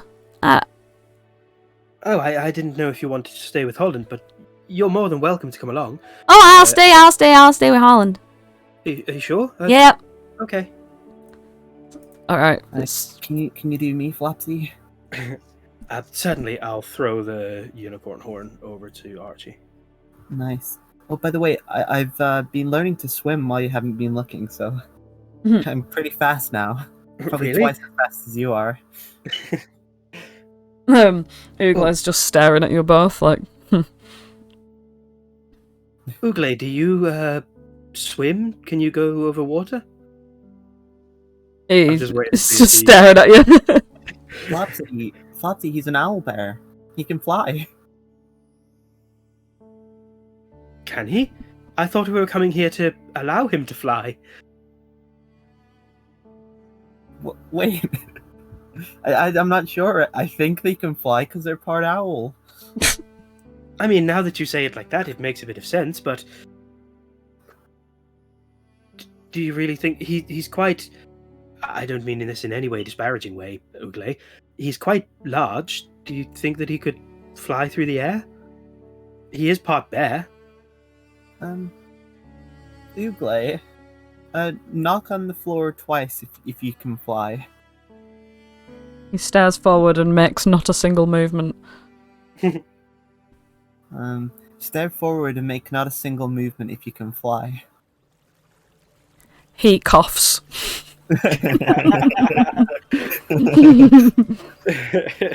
Okay, just had to double check. Okay, so they can't fly. How shallow or deep is this water? It's not very deep at all. You can sort of wade through it and it comes up to like your sort of neck, shoulders area. Flopsy will start. Oh, Flopsy will just slowly guide Ugle through while Archie speeds off ahead. How have you dressed it, Ugle? I don't know if Holland wanted to spend some time painting him beforehand to make him unicornish, but I try the same unicorn horn trick so that Ugle has a horn sticking out from his owlbear face. Okay. Alright. He comes in. He floats his front arms out, just like whoom, and he just starts like doggy paddling it up. Flopsy gets on his back and just rides Ugle along. As soon as you climb up onto his back, he just like stops and floats still, and don't continue swimming. Oh, come on, that could have been fun. And I'll get off of his back and start like wading next to him.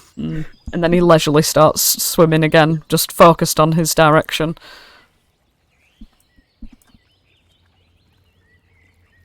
He gets up onto the sand and like shudders his fur really, really like massively, and it just splats all over you, all the water and stuff, like like how a dog does. Sits down and just stares forward. Flopsy walks over to Archie sopping wet and then does the exact same thing. Ah, Flopsy! Oh, sorry, it's just a natural thing that you can do. Can't you do it? I was just gonna try and shake, but it probably doesn't have the same effect. You need to do it a bit faster than that. I'm going to grab you by the shoulders and try shaking you fast. Ah! Oh, yes, it doesn't really work with people who don't have fur, then. Well, let me go like summon Lamorna. Lamornio, Lamornio, wherefore art thou, Lamornio? Lamorna, it's me, Archie. Oh yeah, we gotta like light the coals, don't we? Flopsy like prestidigitates the coals and doesn't say anything. He's trying to pretend that your poem is the thing doing the summoning. Yeah, you sort of wait around for a little while, and off in the distance, the ghostly outline, very white outline of a unicorn emerges on the surface of the water, rippling, coming into focus, coming into reality. And there she stands. Wow.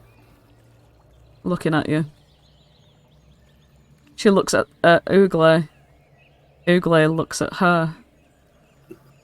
She Don't looks worry. at you guys. Don't worry, he's not gonna eat you. We already told him not to. Hi. She looks at you. And she blushes. She is regarding you. It's great to see you again, Lamorna. We have some updates from when we last met you, if you want to hear them. We haven't quite managed to bring Eladrin back here to you, but we have met him, and he's Alive and well. He's doing well, yes.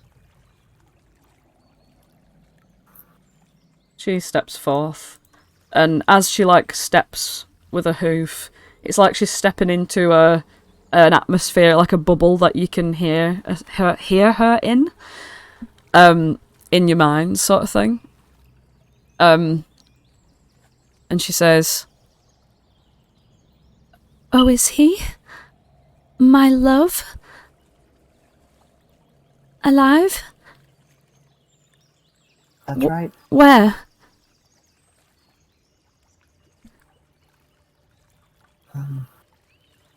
Here and hither. I mean, thither. Oh, I do wish he would come back to me. Is there something wrong? No, he mentioned quite a few times when we saw him that he couldn't wait to come back to you. He's just going to... He has to take a bit of time to make his way back. And he's got a really good present lined up waiting for you. He's got to make sure he gets that all, sorted. Oh, I shouldn't have said that.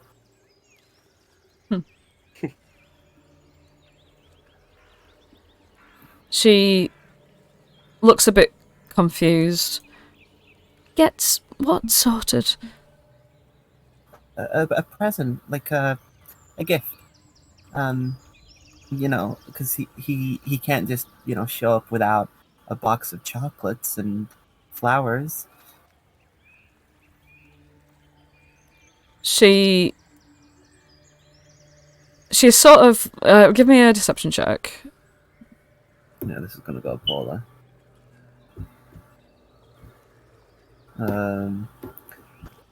Deception.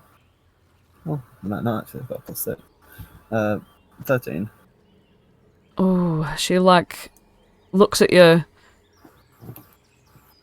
with this face of sort of almost like betrayal, like sadness at this, a feeling of betrayal. What's wrong with him? I know there's something. You're lying to me.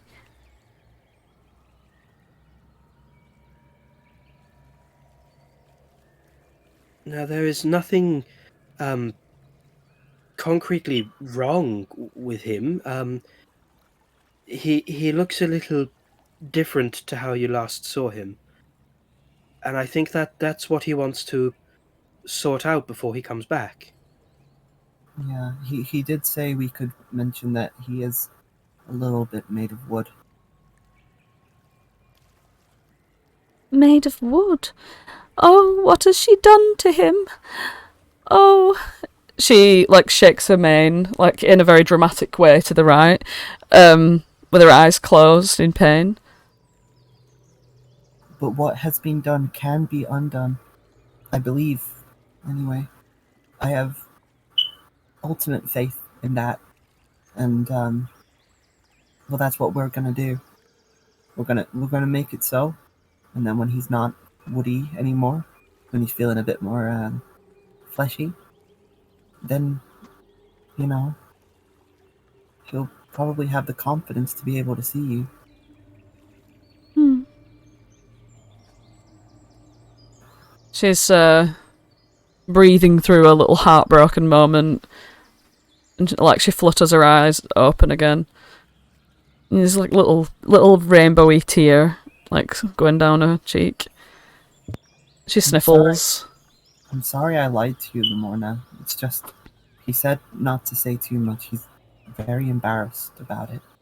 Of course, unicorns are majestic, far more so than a tree or something that guards it. And he just wants to look his best for you. But he is majestic in any form. I just want to see him. And speak to him. Yeah. I think you're right. I'm gonna go get him. Wait, he's here? And she's gonna come with you. Shit. Flopsy is just gonna look wide-eyed at Archie like, what have you just said? Oh dear. Shit. I'm gonna message Flopsy. What do I do? Well, you could... you can't exactly say you were lying again. Oh crap, I'm gonna have to. Lamorna, you promise? You have to make me a promise. What is it? Anything? I just want to see him. You promise that when you do see him, you're not going to think of him as any less majestic. Why would I think that? I love him. He's everything to me. I'm just so happy he's alive. I just had to make sure. Hey, come on, let's hop over. Just a hop, skip, and a jump. Flopsy's gonna message Holland. Holland, quickly, take Eladrin for a ride somewhere. Holland, you see, Lamorna's like sort of sniffling away through the pool. She's quite tall. She like the water comes up to like a sort of her horsey shoulders. And she's like waded away through. Archie's coming like, ooh. You get that message. Lauren's coming. Quick, we gotta go. I mean, if you want to run. Eladrin's like, what? No! She can't see me like this! And, what are you doing with them? Just behind a tree, innit? Alright. So you're gonna dex to hide with him? Let me just think a second. That's where we start. We might... How fast can you go? Like, really fast? 4. That's pretty cool. 40 feet. Wow. I tell you what, you take off. I'll buy you some time. Okay, I'll go up into these leaves. And he just like 40 feet in a diagonal up into some leaves. Is going to roll to hide. So that's going to be a stealth. Can I aid it by just being generally a bit hard? Yeah, it's with advantage because of the aid, yeah. So he's hiding. Lamorna's gone. Like, I'm gonna act like I haven't seen them coming, like I've not been warned, and I'm just gonna run out onto shore, like, Archie, quick, come here. Oh, hi, Holland. Oh, this is Holland. What's the matter?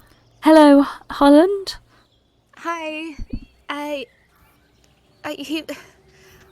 only turned away for 1 second. He was talking about being like all shy and stuff, about, you know, looking like a rocking horse in front of, you know, and I turned away to look at Clapperclaw, and then he was just gone. I think he got shy and ran away.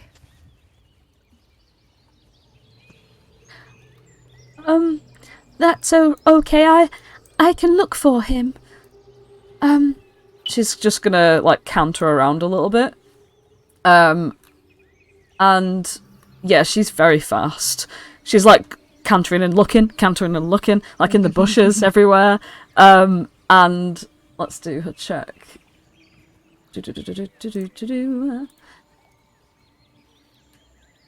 I'm just giving Archie a look and like tilting one of my ears towards the bush that he's hiding in. Yeah. You see she gets close to it and then like canters away and looks in a different one. Oh, I can't find him. I'm gonna message Eladrin. Eladrin, I spoke to her, and she said that she doesn't mind. She'll love you no matter what. You are majestic to her, in any shape or form. Well, of course she'll say that. She'll say anything. And she promised me that she would. That is true. Roll persuasion. Yes.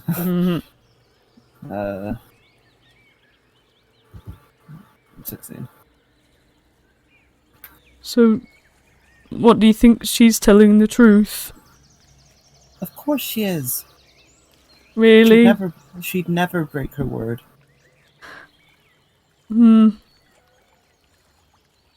Alright, we'll distract her first so I can float down. Lamorna, can you help me look by the by this bush here? And as you sort of distract her attention, he floats down, sort of behind her a little bit. And then he like leans over to Holland and like kind of shrugs like, and then Yeah, it's only Archie who can actually. Oh no, wait, no, fuck it, he can speak to anyone. Yeah, he just like coughs, and Lamona turns around with a long neck, and she goes, Eladrin, oh my love! And she just like runs over and starts like nuzzling on him, and he's like standing there like really stiff as a board because he's a fucking rocking horse, like looking with his eye all peculiar like, and he like rocking forward and like backwards a little bit. He's trying his best to, and she sort of like happily like sort of like prances around him, and like does a little snort and like she's just really happy, and he's trying to do the same but in his rocking horse form. They just like wobble around on the beach with each other for a bit, and yeah, you can see that they start having a little bit of a like private whispered conversation though, for a little while, in which case you're just looking at this scene. Yeah, she's just watching with a little smile. Just crying a little bit, actually. Oh, It's a beautiful moment. After they've stopped frolicking, they sort of come over, both of them. And Lamona's like, oh, thank you so much. You saved his life. He sort of looks a bit like coy, like he's been sort of telling her what's going on. And she says, but it is very sad that he's lost his horn. They're very powerful, you know. They can do great things. They're an ingredient. Did you know that? Ingredient for what? Spells and potions and things. Very rare. And you know, we sometimes get hunted for them. And she looks at Eladrin. Eladrin looks ashamed.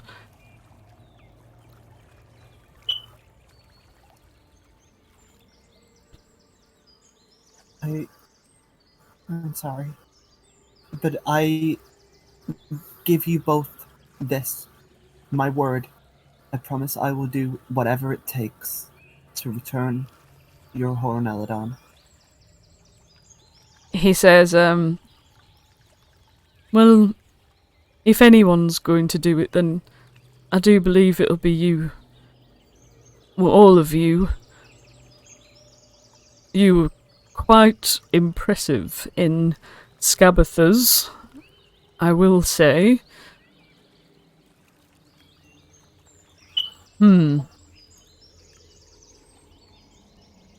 Maybe we'll put an end to these evil poachers.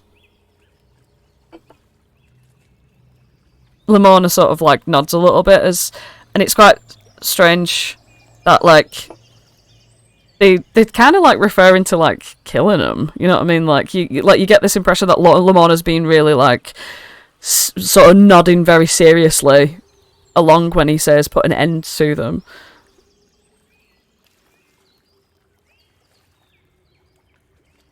I think we'll do what has to be done. And they just look at you both, and Lamona sort of like asks him a question and he nods. And she says, well, we must then offer you something in return.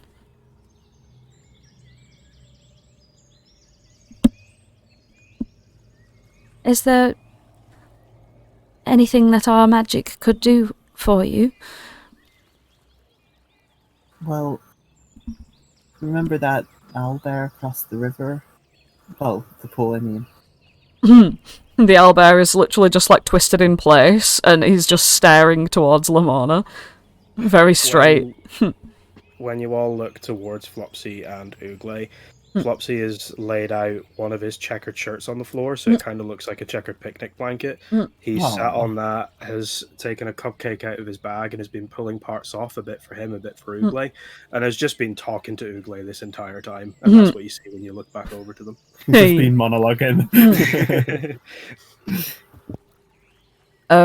Yeah. Yeah. Yes, I do see. Well, we really need him to be able to fly.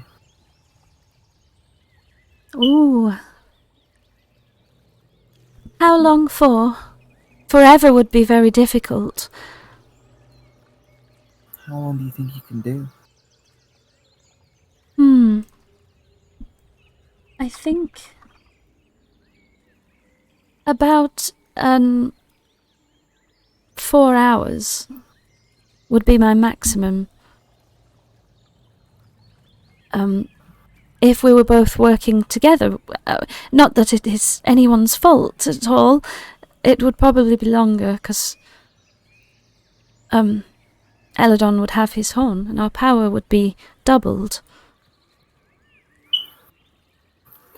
Well, as soon as that's possible, it'll be done. But I guess away we must make haste. For 4 hours, I think we can do that, right, guys? Clapperclaw looks over at you and is like, That's plenty of time. We could make it there and back. Oh, well, I think then that's a exemplary amount of time. And we could probably make it there and back. I mean, if you can fly, you can just fly straight over the mountains, and it doesn't take too long at all. Oh, right, yeah. Well, we would accept such a gift, Lamorna. And I will be sure to reserve enough power for more gifts for when you bring the horn back to Eladrin. I believe that you will. I'm very confident. and she sort of like nods at you in a very like respectful way. She bows. Well, see you then. And she walks over to Ugle, like sort of kneels forward, like as though bowing, and like her horn sort of touches him on the head. He's like chewing slowly, and like crumbs of cupcake are like falling out of his mouth a little, as the horn sort of touches him in the middle of the forehead, and this shimmer of magic goes around him. She nods at Flopsy. Eladrin just sort of like huddles near her as they both walk away into the distance and dissolve into the atmosphere. Thank you, and Flopsy waves them away as they go. Well, we probably should have asked you if you're scared of heights or something, but I guess it's a little bit too late now. Come on, Ugle. He's just gonna walk through the water, splashing along. You get back to the shore.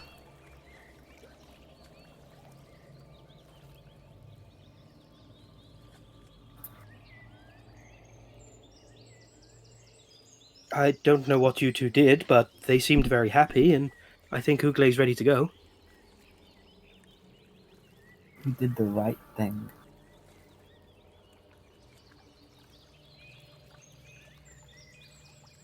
It's hard to Alright. think of a time where you haven't. Start walking Oogs out of there. Oogs. Oh, Oogs. What did she do to him? Well, Flopsy's gonna... He was about to say what she actually did, but then he's gonna embellish it. Well, she took her really sharp horn and jutted her head forward, and I thought it was going to go straight through his forehead, but she managed to pull back just at the right second, and you see that point right there on his head? Uh-huh. Well, that's where she scratched him with a very sharp horn. Why would she do such a thing like that? Well, it's the kind of magical scratch that doesn't hurt. Just like if you were to smack me with your claws, I'm sure you wouldn't hurt me. Are you kidding? I would hurt you real bad if I smacked you with these. And now I can do my flame claw. I don't think it works on friends. Wait, you can do a flame claw? Yeah, look at my painted claw. Oh yeah, of course. Yep, that's how it works. That's how it works. See, I got my flame claw. Holland painted it. It's like an original by Holland. Bravo, Holland. I didn't realize you could turn paintings to life.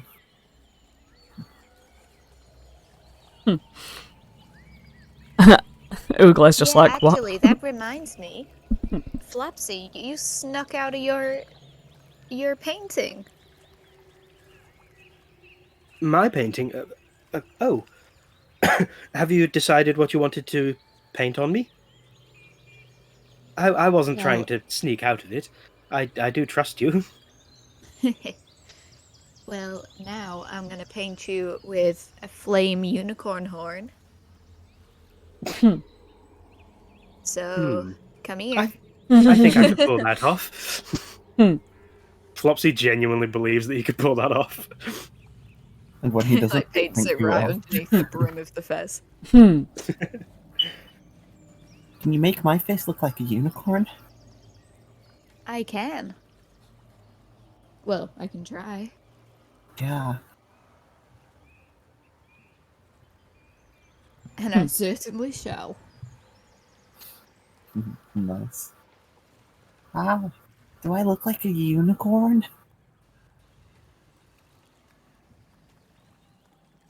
I should think you do. Oh, hey. Go on, Jenna. What's this? It's, yeah, fucking, Wow. how does it look? I don't know, Lauren. How does it look? How does it look, Holland? Well, thinking about horses' faces, it's quite hard to do the perspective on them. So I think he's painted a unicorn on each cheek. Oh, that's so cute. And then with Flopsies, he'll like druidcraft a bit of like fucking paper mache, but D&D, and use it to make the horn 3D. Nice. Oh, that's cute. Well, come on, boys, and well, just boys at the moment. But we should get going. We've only got 4 hours. Clapperclaw's like, So what, so wait, right, what are you saying? Like, what, did the spell work? Well, yes. Lamorna touched her horn to Ugle, and I believe the power has gone into him now. Wow. Alright, well, best to hold on tight. And I'll sit up front because I know the way, alright? And you need to let me navigate. And don't interrupt me or anything whilst I'm navigating, alright? It's just like you. If that's what you need, then that's what we can do, yes. That's right. The only person who's allowed to interrupt me is Holland, because that means something important might be coming up. Okay, just make sure you don't swear. Yeah. And I need someone to feed me the ham, you know? he climbs up into the thing, and he's got a little cocky attitude on him right now. He's feeling good. He's about to fly in an owlbear carriage. He sits up there, grabs onto the reins. Holland's like feeding him like chunks of ham as if they were grapes. Yeah, you get up onto the carriage, and you go whisking off up into the air as Ugle sort of like bent his knees and just pushed off like poof up into the air. There's a lurch, and the carriage sort of like rocks a little bit. Aerith kind of slides a little bit in the like back seat as she's still asleep. You've managed to sort of like keep her in one place, kind of thing. That she is literally there physically and is asleep. And you go soaring up, looking down at the sort of carpet of trees beneath you as you've popped up and out of the of the map. And where are you? Oh, there you are. You go flying along straight, sort of like west over this river and into the clouds. And when you're in the clouds, it's all very sort of like grey all at once. Like you can't really see very far at all. It's like you've literally just gone straight into a big, thick, like cloud of smoke. You can't really see where you're going. The wind's whipping past. You can see that like Clapperclaw's like got on like one knee on top of the edge of the carriage, and he's like pulling the reins back and like twisting them and turning them in all directions. Like he's got a really concentrated thing. Like if he were older, he'd have a cigar in his mouth right now, and he's like fully piloting this thing as you go soaring through. The owlbear's pretty cute as well when it flies. It's like splays all of its arms and legs out and like goes swooping and diving and things like that. Sometimes it dives like with a screech of an owl as you soar through the sky and end up when the clouds part. You are hit with the stench of the horrible swamp, with the putrid, acrid air just all at once. Woof, like it's warm. You know what I mean? It's hot, and you end up only in bloody downfall as you are hovering. Downfall? Yes, you are hovering, sort of in circles in the air, at the rightmost part of this map. I hope you can all see yourselves. I hope you can all see the map, etc. I'll say you're about here. Ooglay, Clapperclaw. Let's have a look. Where is it? I can't see anything. You can't see anything. It's just like... Can everybody else see? I can see it's got that dynamic lighting thing on it, doesn't it? Maybe I Yeah. need to drag my Wait, own. no, I've got it. What about now? Has it worked? No. Really, really far right? Far right. Uh-huh. Zoom out. No, it's all just darkness. Are you sure we're not in Yon? That's weird. Just drag yourself onto like the rightmost section. I think I did. And you still can't see anything? Yeah. Oh, right, wait, hang on, I've got it. There we go. Have you got dark vision? No. Okay. Now we can see. Awesome. Alright. So, which one are you? Oh, you're down there, aren't you? You can see where you are now, can't you? Yeah, I can see where I am. Alright, brilliant. So yeah, you're about like sort of, I'd say about like 100 foot in the air, like through the clouds, and you can sort of look down at Downfall itself. My vision just disappeared for some reason. Oh. There you go. Thank you. Yeah, and you can see the whole of Downfall. You can see, well, not clearly, because obviously it's very foggy in hither.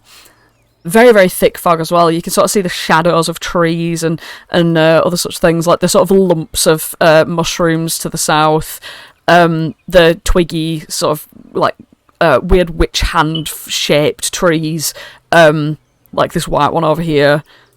And you can see that there's a crowd forming over here on this part of the swamp.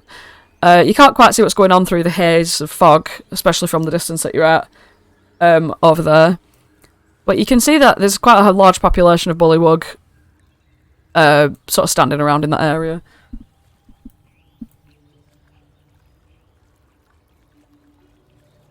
Clapperclaw's like, alright, so where am I parking?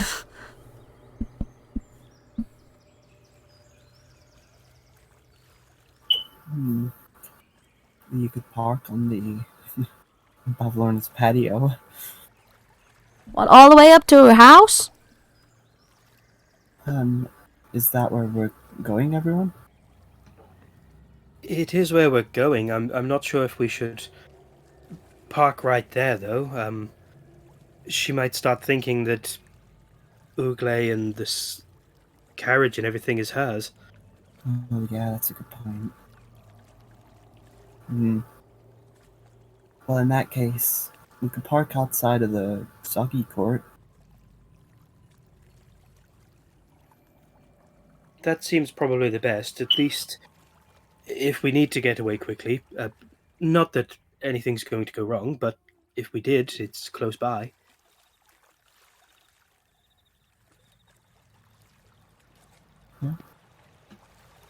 So probably outside the castle. All right.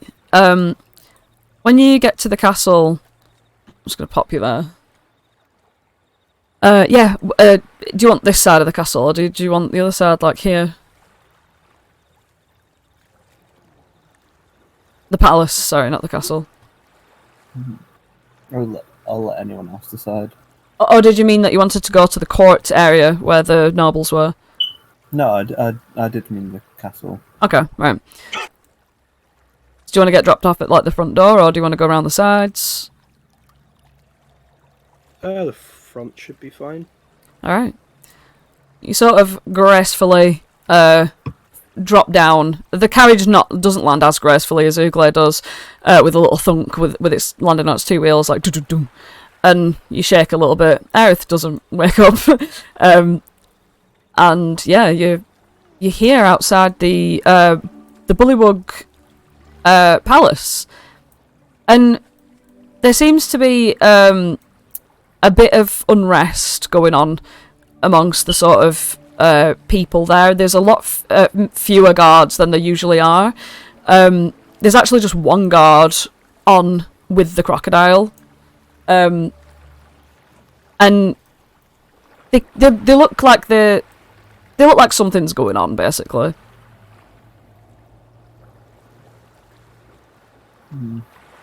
Something looks sus.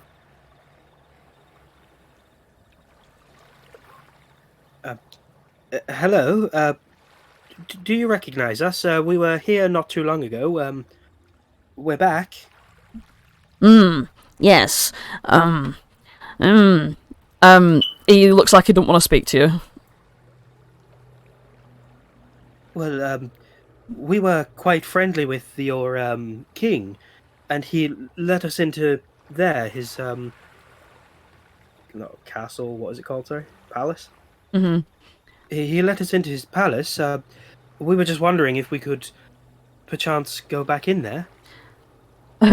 He looks at it and is like, no, not anymore. And he drops his spear and puts it towards you. I'm sorry. Have I said something wrong? No, you need to get out of here. We can't talk to you. No. You can talk to us. You're talking to us now. Nothing bad's happening. He's looking around really nervously with his big goggly frog eyes.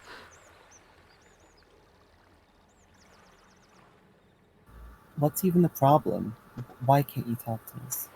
He goes, Leave now, or else. and then the crocodile steps forth.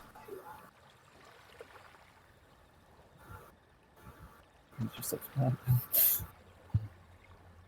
Now, could you please go and talk to your king? We left on very good terms with him last time. I'm sure he could sort all of this out. The king? Yes, I believe it was Gullywup. Gullup 19 is being executed.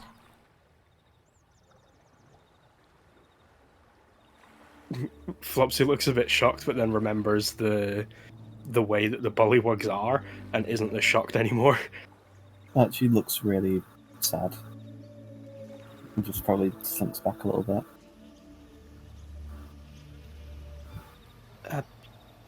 Could you tell us why? What it was that he did?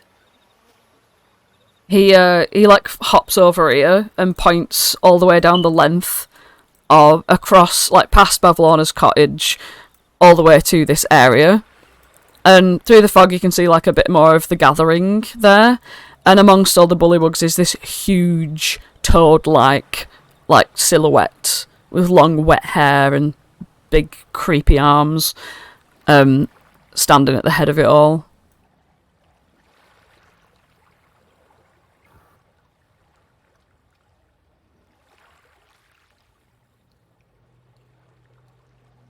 How big is the toad with wet hair?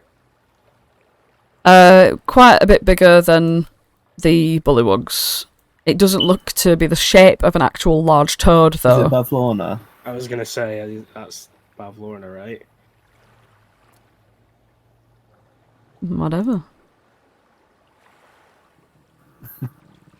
It's what you see through the fog. Being Bavlorna Twana.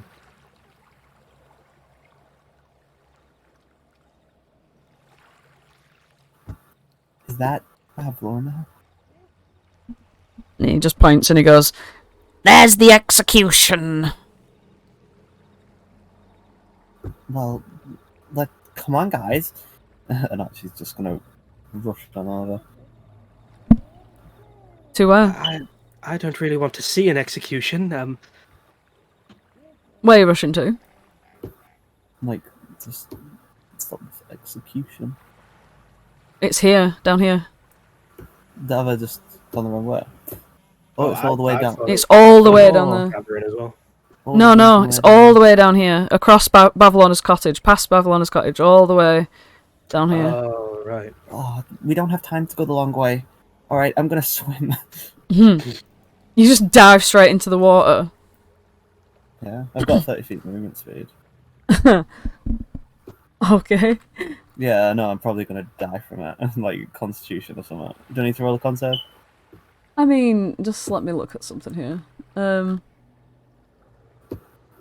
No. But it's absolutely disgusting. It's just so slimy and sticky and full of, like, scum.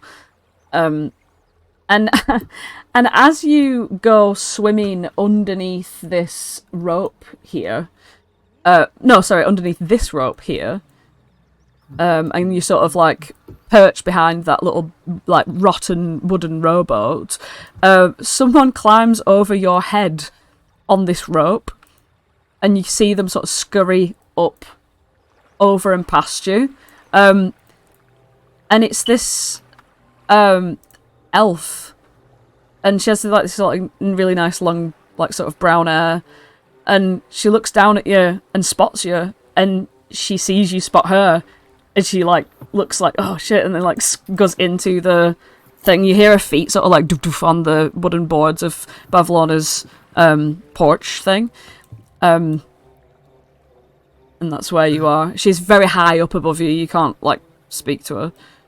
Can I cast a message on her though? Yeah. Wait, who are you? My name's Archie. She says, "Hey Archie, just don't tell anyone that you saw me, okay? What are you doing? It's dangerous in there. I need to do it. I need to do it now. I'll tell you later if I ever see you again.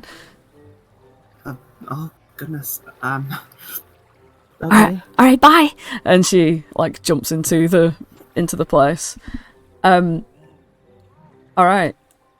What's the other two doing? Yeah. Flopsy and Holland, you just see Archie just dive straight into the water and go swimming along. She sort of disappears into the fog as she swims away. You might see the shadow of a person. Yeah, I'd say you probably saw the very delicate shadow of a person climbing up the rope. Well, I don't know about you, Holland, but I'm not jumping in that. Clapperclaw, could you take us over?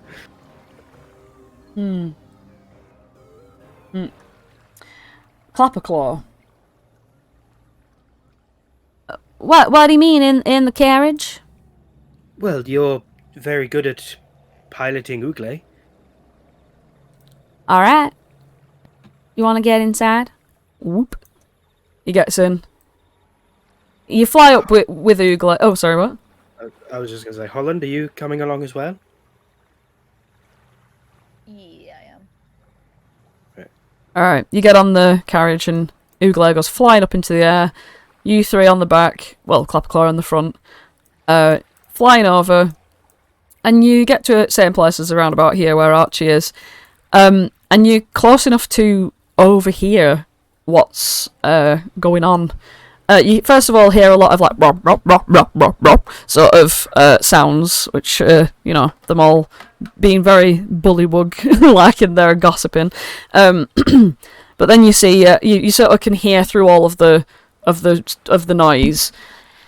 So, after my long and luxurious bath, I have decided to execute Gullop 19 for crimes against me, Bavlorna. As all of you are aware, a no-good band of conspirators have infiltrated my land, brainwashed my brigands, who are now AWOL, gallivanting around my land, spreading joy of all things, read my personal book of bad blood, which I now carry here with me under lock and key at all times. And you see her pat a little waist.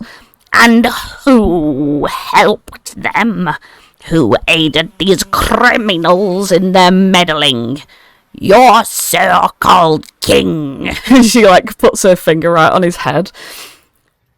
Now, with his aid, and the aid of that ridiculous scarecrow, I've received word that they've also infiltrated my dear sister Scabatha's home and destroyed her business by stealing all of her children and her flying horse, trashing the place, killing her soldiers and destroying her garden.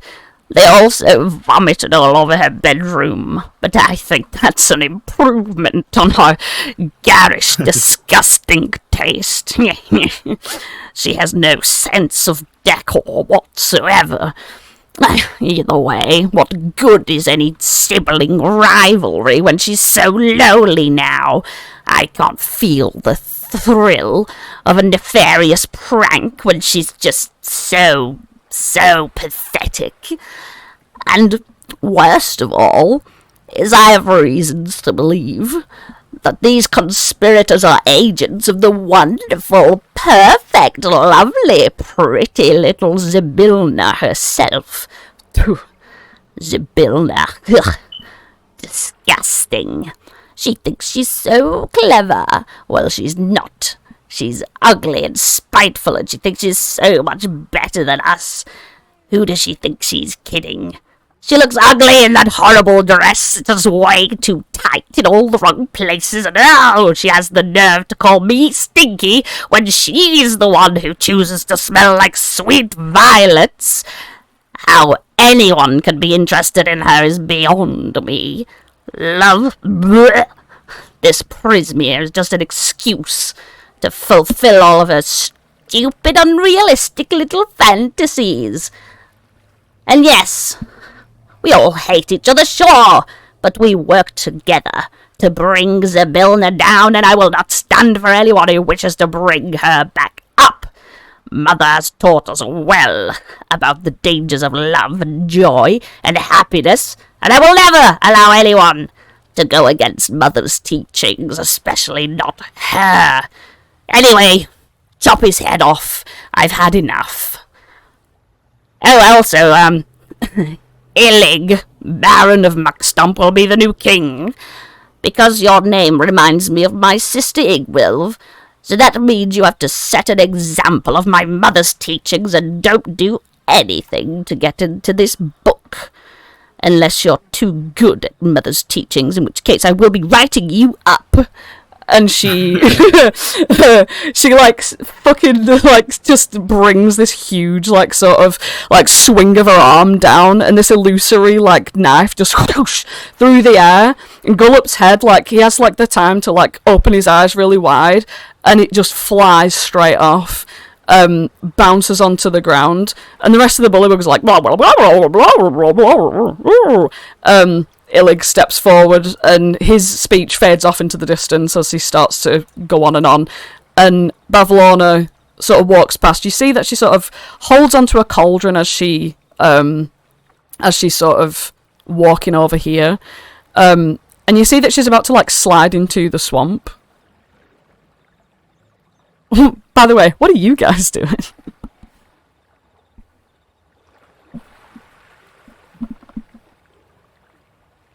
We're too late.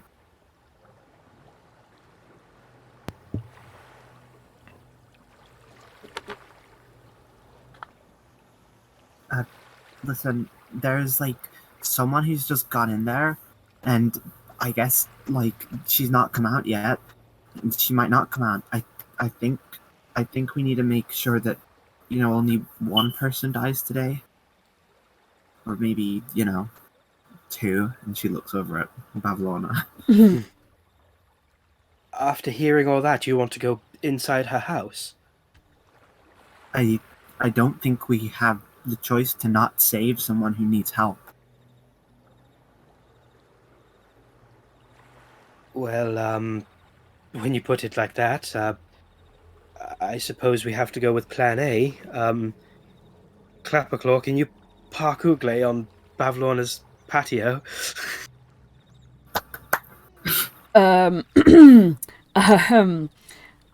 Okay. Everyone roll initiative. Bloody heck. What an awesome speech that was. How long did you spend working on that? Very good. Right, let me get my turn order. Oh shit, where's the turn order? Ah, there it is. Okay.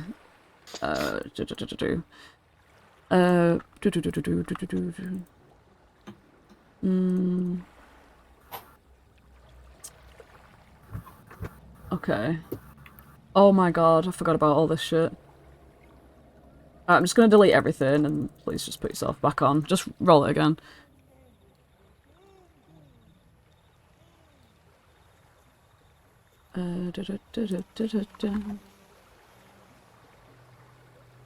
Okay.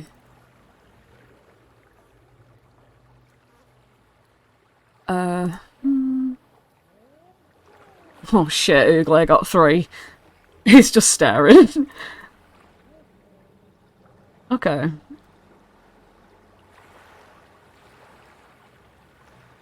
What the hell did you get? 8. Nice. So Clapperclaw's a driver too, so that's shit, innit? Yeah, you see Bavlorna slinking into the water. She's just about to slink, but Holland, you're able to act first.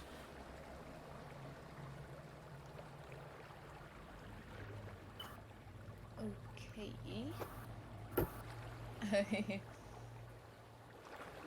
was not fortunate in being first, because I don't know what the fuck to do. I can't really hear you. Don't remember asking. Whoa.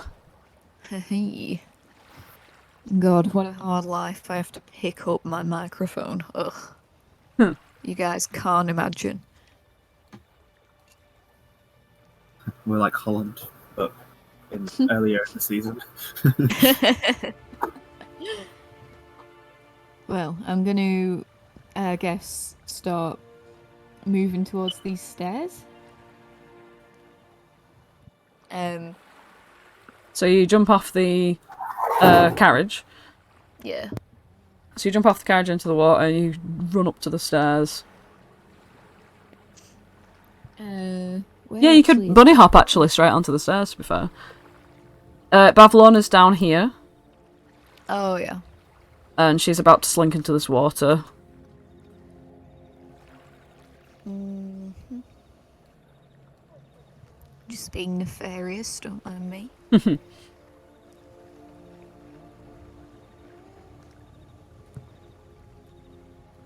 Do we want to actually...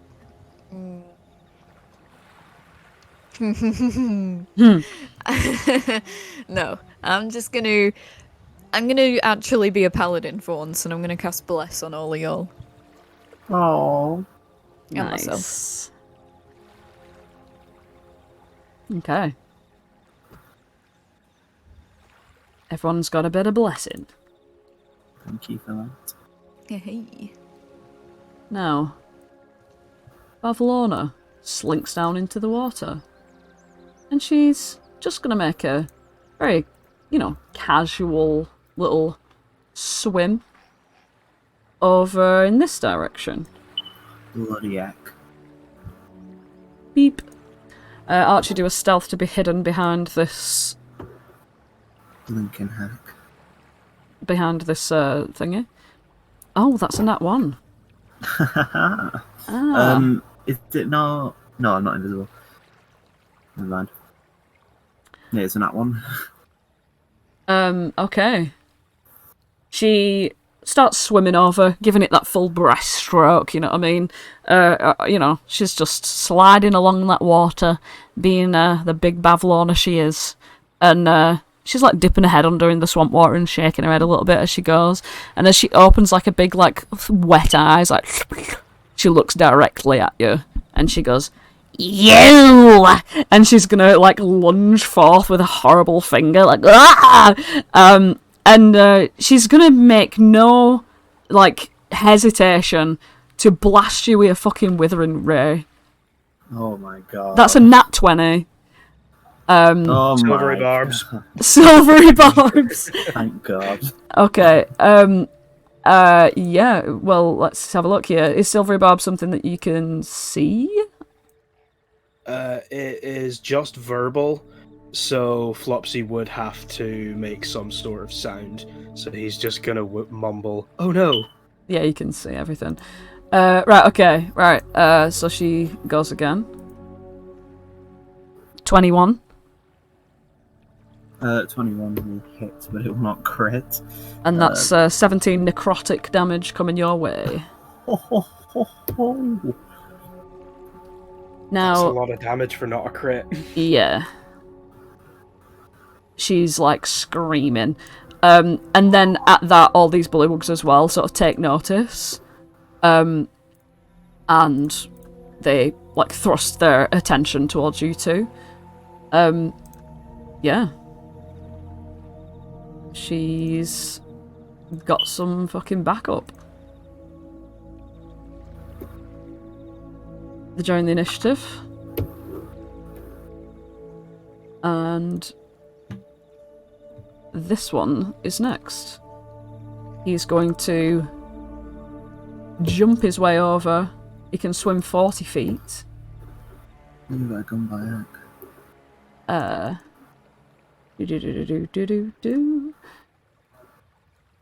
And he can almost get to you. You just see his like lithe little body just through the water towards you. As he's approaching, he kind of looks like he don't really want to do this. Like he looks like he's doing it on behalf of Bavlorna. But yeah, it's you. Okay.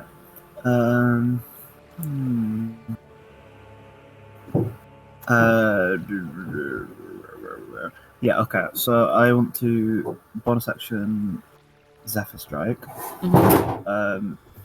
And I am going to 5, 10, 15, 20, 25, 30. I'm going to move here, and I am going to give myself advantage on Sharpshooter against fucking Bavlorna Blightstraw, the hag herself. Mm-hmm. So I'm also going to mark her as my favoured foe. Nice. So she's going to have 27 to hit, and she's going to take. Oh, that was on the. I meant to sharpshooter that, so if you minus 5 from that, that's 23. And then it's 20 piercing damage plus 8 piercing and 8 piercing and psychic damage. It's a 4 and 4 piercing and psychic. For a total of 18. Alright, okay. But I can also deal an additional d8 of damage with my Zephyr Strike. So I'll just add that on. So that's a further 5. And then I can move an additional 30 feet. So it's 5, all right. 10, 15, 20, 25, 30. Okay. That's my turn. Okay. Flopsy. Flopsy Popsy. Oh, I wish I could wake Aerith up. How about we just try and calm things down a little bit here? Oh, sorry. It was. I said it was 18. I meant it. I didn't add the extra 10 on, so it was 28. Oh, right. Okay. Yeah. Flopsy's going to wave his hands in front of his face as he asks for everything to calm down a little bit. And Bavlorna and the 4 bullywugs around her almost seem as if they start going at, like, half speed, they start to slow down a little bit. Can I get wisdom saving throws from all of them, please? Okay. For red.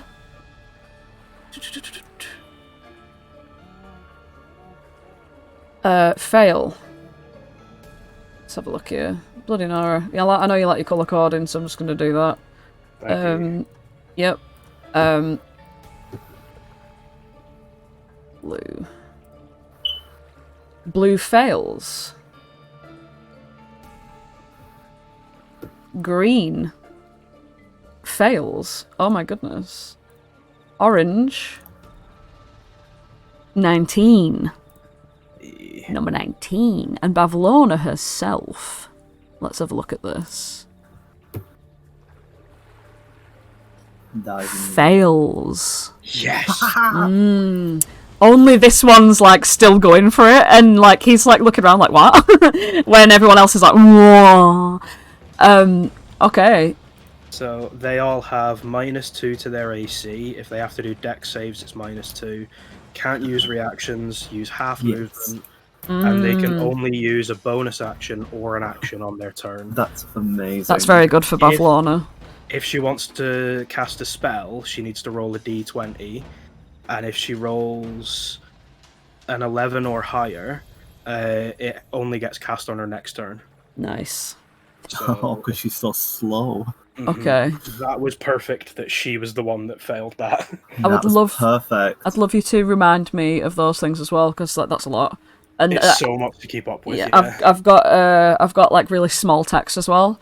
Yeah, so it's quite difficult to like easily see that. But I'll try and keep on top of that. Yeah. Sorry, I've already reduced the AC. Yep, -2 to dex saves, can't use reactions. Okay, right. Can only take an action or a bonus action. Yep. Do. Excellent. Right. Okay. Right. Are you moving anywhere? I feel like I should. Where did Holland go? Up the stairs. Flopsy is gonna follow Holland. Okay. So you bunny hop off onto the steps. Clapperclaw's like, well, I guess I'm just gonna like park him over here, cause like, bye. Get yourself to safety, Clapperclaw. He's gonna fly Uglay away. With Aerith in the back. Yeah, he's just gonna fly him to as far as he can go. How far can you go? You can go like that far. Yeah. I'm not really counting movement, but I'll be just behind Holland. Alright. Holland goes in. Okay. Nice. This bullywug. Do they have half speed or anything? Yeah, their speed is halved. Alright, brilliant. Right, okay. I honestly will ask really basic questions. Just to don't worry about it. keep my memory straight. They all start swimming forth, trying the goddamn best. This one, however, can actually, the orange one, can move his full speed. Which is... Bloody Nora. Where are you? Oh, that's because I'm an idiot. 40 feet, so we can actually make it. Zoop. He can plop himself right there next to you. So I'm going to come up to you, flop onto the deck, and he's got his little spear in hand. Oh no. He comes to bite you. Whoa, that's a 16. A hit. That's 3 bludgeoning, but he spears you as well, and misses. So yeah, he slips his little froggy legs and just misses with a spear, but he did get a bite on you in first place with his growly, horrible mouth. It's Uglay, that don't really matter though. Holland, it's you.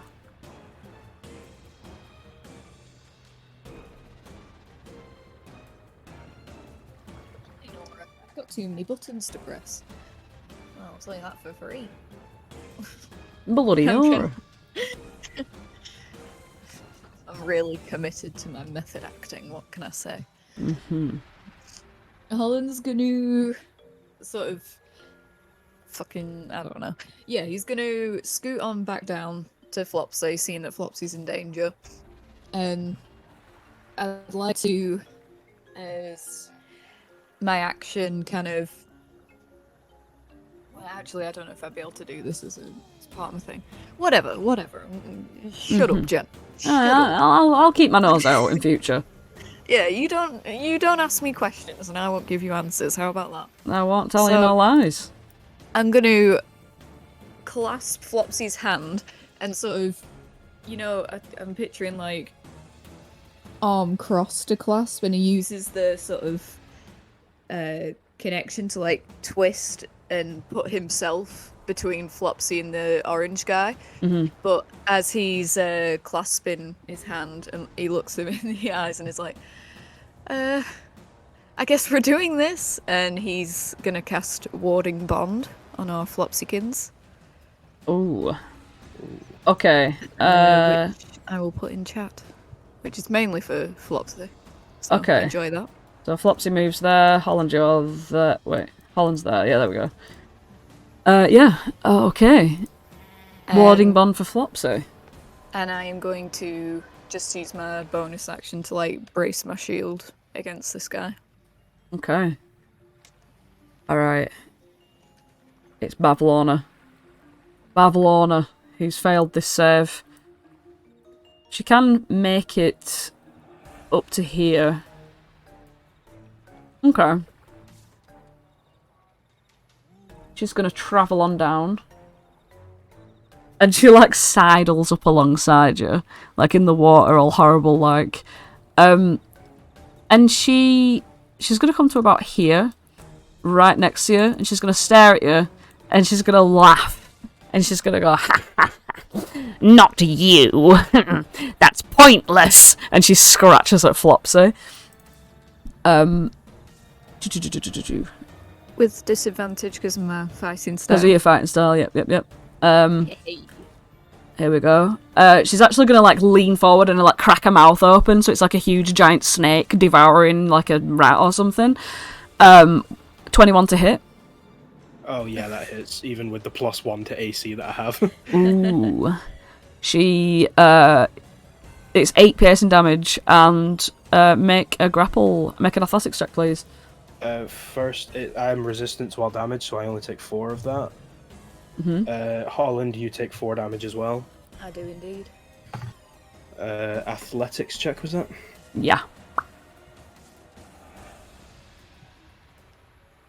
Boom, that's a 7. You are grappled in her jaws, but fortunately for you, she can't do a bonus action. Hey. Yeah, she's like really lazily chewing down on you. Like she's tired. Yeah, you are restrained by Bavlorna. You are in her jaws. She's just like smirking at Holland evilly as she bites down on you as well. This bullywug can't make it. He can only get to here. Tell me when it, like, are you keeping track of how long it lasts as well? Yeah, I've not had another turn since I cast it yet. Nice. Yep, these guys are just trying to get their way up here, you know. It's a hard life being this slow. Where's my turn? just disappeared from it. Yeah, Oh, there it is. It's because it's new, all the layout's new, I'm not like just getting used to it. Archie, you running up those stairs? I'm running up these stairs, and I'm gonna stop here for a moment. Am I getting flanking with Holland? Yeah. Yeah, brilliant.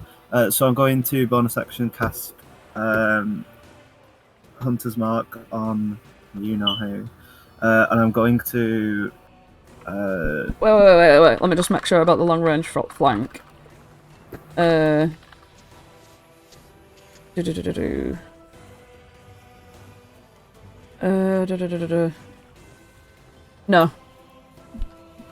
There's no long range flank. That confused me.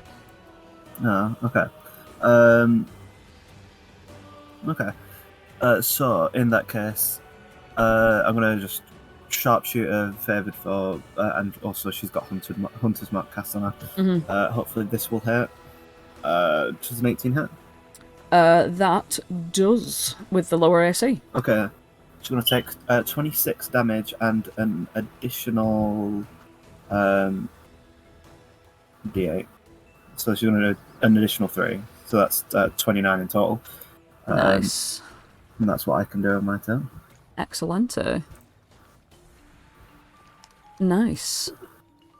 Okay. Flopsy, you are in Bavlona's jaws. I don't want to be in Bavlona's jaws. You're being munched and crunched on, mate.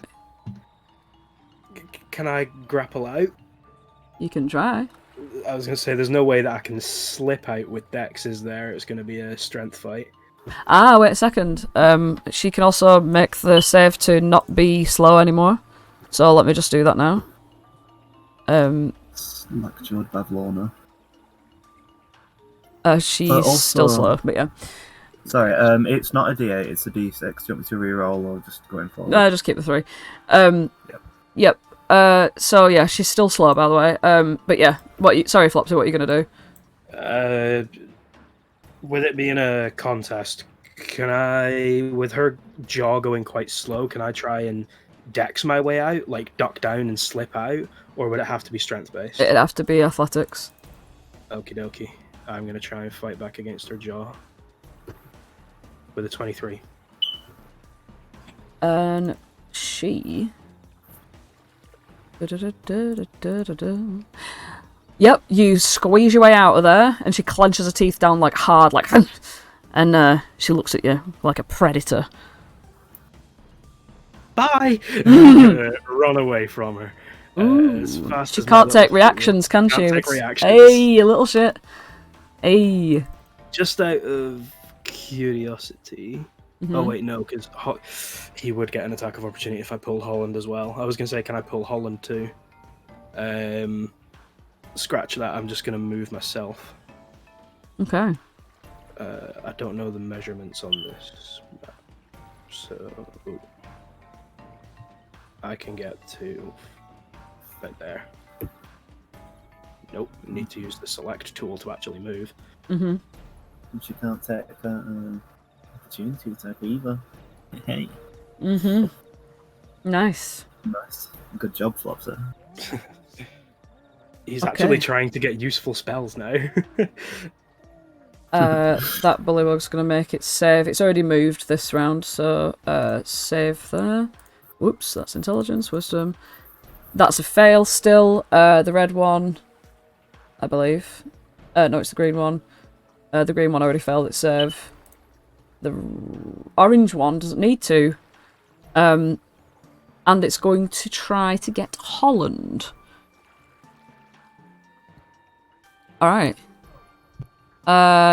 It's going to try and spear you first. For an 18. Meets the boots. Ooh. Let's have a look here. Roll me a d4. I'd rather not. Oh, you weren't expecting that one. What now? Hmm. Hang on, I'm pressing the wrong button, that's why. Hey, 2. Roll me a d100. A D100? Mm-hmm. Bloody Nora. There's wild magic, wee! Alright. Okay. You go careening off into the fog. All the way to the right. Pew! You just woof straight away. Over here, in the fog. You're a bit blind by it. You're like, what? Where am I? Yeah. You're all the way over there, mate. Okay. Just out of curiosity, are we more than 60 feet away from each other? Yes, a lot more. You are... Thanks for the warding bond, Holland. That is now on cast. You're 185 feet away from each other. Oh, Holland. Yeah, do you know what? I'm packing it in. Lever ain't shit. She's not making my ass happy. I'm calling it quits right this second. I'm just not even walking back. I'm going the other way. Fuck this. Oh, wow. Thanks, friend. Well, Ooglay and Clapperclaw have travelled like this far since. And it's you, Holland. Oh, gee. Oh, gee whiz. Gee willikers. Gee fucking willikers. Right. Oh my god.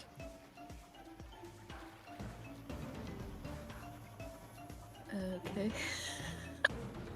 Jesus Christ. Bear with me.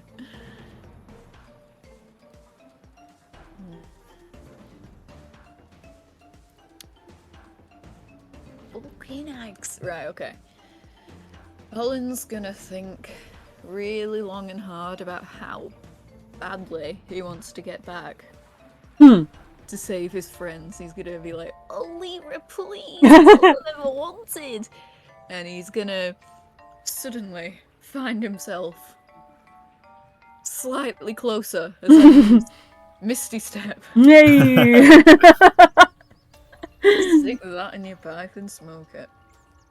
Nice. And should be now close enough to use Chaos Bolt on Oh! Scabica 2.0. Southern, you mean? T'othering, I do. Now I have to press a different button. Fuck me. Don't mind if I move. Hey, 18. You get her. Hey. Alright, let's go. Well, now I need to roll some damage. Hey. Yes, right, you do. And not only that, you need to roll a wild magic as well. I swear Lauren's turns are the most fun. You get to hear all my thoughts. Oh, because they're the same. It passes on. What? Hang on. Because it's 2d. If you roll the same number on both d8s, the chaotic energy leaps from the target to a different creature of your choice within 30 feet of it. Make a new attack roll against the new target. So I get to hit T'othering. As well. As well. So first of all, let's have a look at it. Let's have a look. First and foremost, Babylon has taken 4 cold damage, and then what was the other number? Why am I on Netflix? What the hell? What the shit is going on? 4 and 3. 4 and 3. Yeah. So 3 of fuck it, psychic damage. She hears in her head, "You little bitch." Feels really shit. Yeah. And then I'm gonna swing at orange guy. And my character sheet is closed because I ended up on Netflix somehow. So. And it's gonna load. And it's gonna lag. And then I'm gonna roll it. Oh, it's a bloody 9. For this bullywug. Yeah. Ooh. Oh, but the wild magic goes off because of the stack. Oh shit! Yeah. The second one, it clatters off of her, like the energy, like the bullywug just like fucking slow mo Neo from the Matrix is out of the way. And yeah, you fucking roll that D100. I'm trying, but bloody turn doesn't way, innit? It is. Come on, please. Why is everything lagging? Oh, come on, please. Ooh. That bloody 1. That can't be good. Oh my god. At the start of each of your turns for the next minute, wild magic will happen. At the start of each of your turns for the next oh shit. Right, okay. That's good. Right, okay. So it's rolling the table at the start of each of your turns for the next minute. Right, okay. So that'd be this one then as well, wouldn't it? So it's gonna be... Yeah, okay. So this is the first one. Roll again. No. You've cursed your own self. My own self? Unlikely.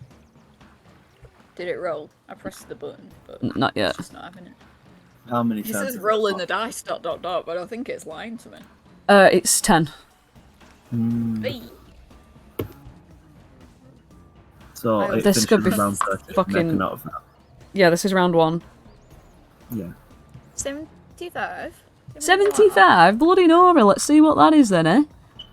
Yo, wow! Yeah, after you've sent that chaos bolt, you just like towards her, it hits her, she's like, ah! And in her head, it's like, you bitch! And then it like clatters away, the other bullywug sort of like moves out the way, and you just like burst with glowing light, like shining in a 30-foot radius, like all the energy's just surrounding you, like, woof. That's so cool. Any creature within 5 feet of you is blinded until the end of its until the end of its next turn. So you're gonna glow like this for the entire round, 10 rounds. Right. Don't come close. Wow, literally anyone within 5 feet of you is blinded. I'm getting all up on your shit. I can't believe you're gonna get. Oh, I can't believe you're gonna get it every round. It's gonna be well sick. That's so good. Yeah. Can you do anything else? You've got the Chaos Bolt done, your Wild Magic, and your movement. I think I've bloody spent it all. I think you spent it all. I'm bloody burnt out. That's why I'm glowing. It's all on the outside. I've got nothing left. Bavlorna's gonna climb up onto this little bit of deck in here, and she is not happy with you at all. Right? She's gonna come swimming right. Let's have a look. Swimming up the deck in? I don't. I mean, like, she's like an amphibian, you know what I mean? She's gonna be like slurping, if you will, up this deck in. Oh shit, yeah, because of the. She can only move half, yeah. Right, so she can only go another. What's the bloody word? Doobie-doobie-doo. She can only go another 10, because that's shit. As if I even had to measure that. 1, 2. Buckle me shoe. It's Bavlorna Flatstraw coming at you. She's slopping away up. She's slopping away up the stairs. Right, this red guy. Oh shit! She can roll the save Yeah, to. she rolls the save again. Biddy biddy bap bap boop. Here we go, and she is still failing. I know, right? That's what a clutch spell. Right, the red guy, he's still suffering. So he can move 15. Beep, bap, boop. He can only get there. And do his save. Scooby-dooby-doop. Save comes out. There it is. It's an 18 and he saves! He's no longer suffering from that horrible thing. Archie, it's you. Okay. Well, Archie's gonna go for the tried and true method of 19 to hit. So that's if it hits, that's 25 damage total. That does hit. And an additional 1d6, not a d8, and that's a 5 extra, so it's 30 damage total. Ooh. Nice. As you hit her in the back, so it's just like as she's crawling along, you hit her in the side, like where her ribs are, and she's like, ah! And then she looks over at you, and she looks like she's like focusing her energy on you, like literally watching you as you run up the stairs. Come get me, hag. Whoa, Flopsy. Yeah. What's she gonna do? React? How's this decking held up? It's held up by long sticks that like stick down into the swamp. Okay. That changes plans, because if it was attached to the side of the building, I could have maybe tried to do something. I don't want to cast another spell right now.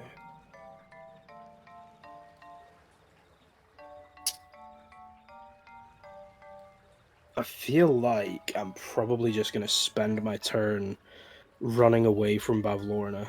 Mm-hmm. Because slow is that good of a spell, I don't want to just cast anything else. Mm-hmm.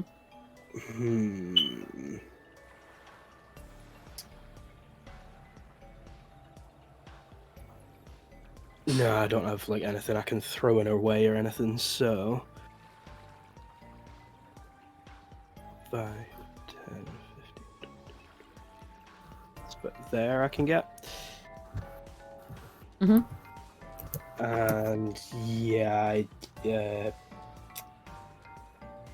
I'm gonna leave it at that, because I don't even think I'm within enough range to use Bardic Inspiration on Archie. Alright. Okay. So, right then. These belugas are moving up. Make the save. Do. 4. That's a fail. This guy moving on up. That's a fail. Bloody Nora. Orange guy. Don't need to worry about it, but he's not gonna go in front of Bavlorna. Oogle. Holland. Roll that wild magic. What the fuck are you on about? Roll that wild 24. fucking magic. Yeah, you got the 24, initiative. you say? Whoa! Your skin turns a vibrant shade of blue. So not only are you bald and completely furless, you are now blue entirely, glowing like the sun. Great. I'm still wearing the cloak. You can't tell. Mhm. Fuck you. Yeah, I'm gonna. I'll just spend my bloody turn dashing, I think. Dashing through the snow. You can dash and bunny hop, can't you? I could, but maybe I don't want to. Maybe you don't have to. Also, I've got a dip now that I've done my shit, so because I've Yeah. got somewhere to be. I've just realised of what the time is anyway, so what we'll do then is we'll just Holland turns blue, start swimming over towards Bavlorna. She's clambering up these stairs and is hot on the tail of Flopsy and Archie. And that's where we'll leave tonight's session, everybody. Do. Slay. Well, I did not expect y'all to be fighting Bavlorna. But Who did? Yeah, I yeah. didn't expect the fight to start either. Well, that's that, guys. Hope you had fun. We'll see you again next week. Don't want to be you. Bye. Bye.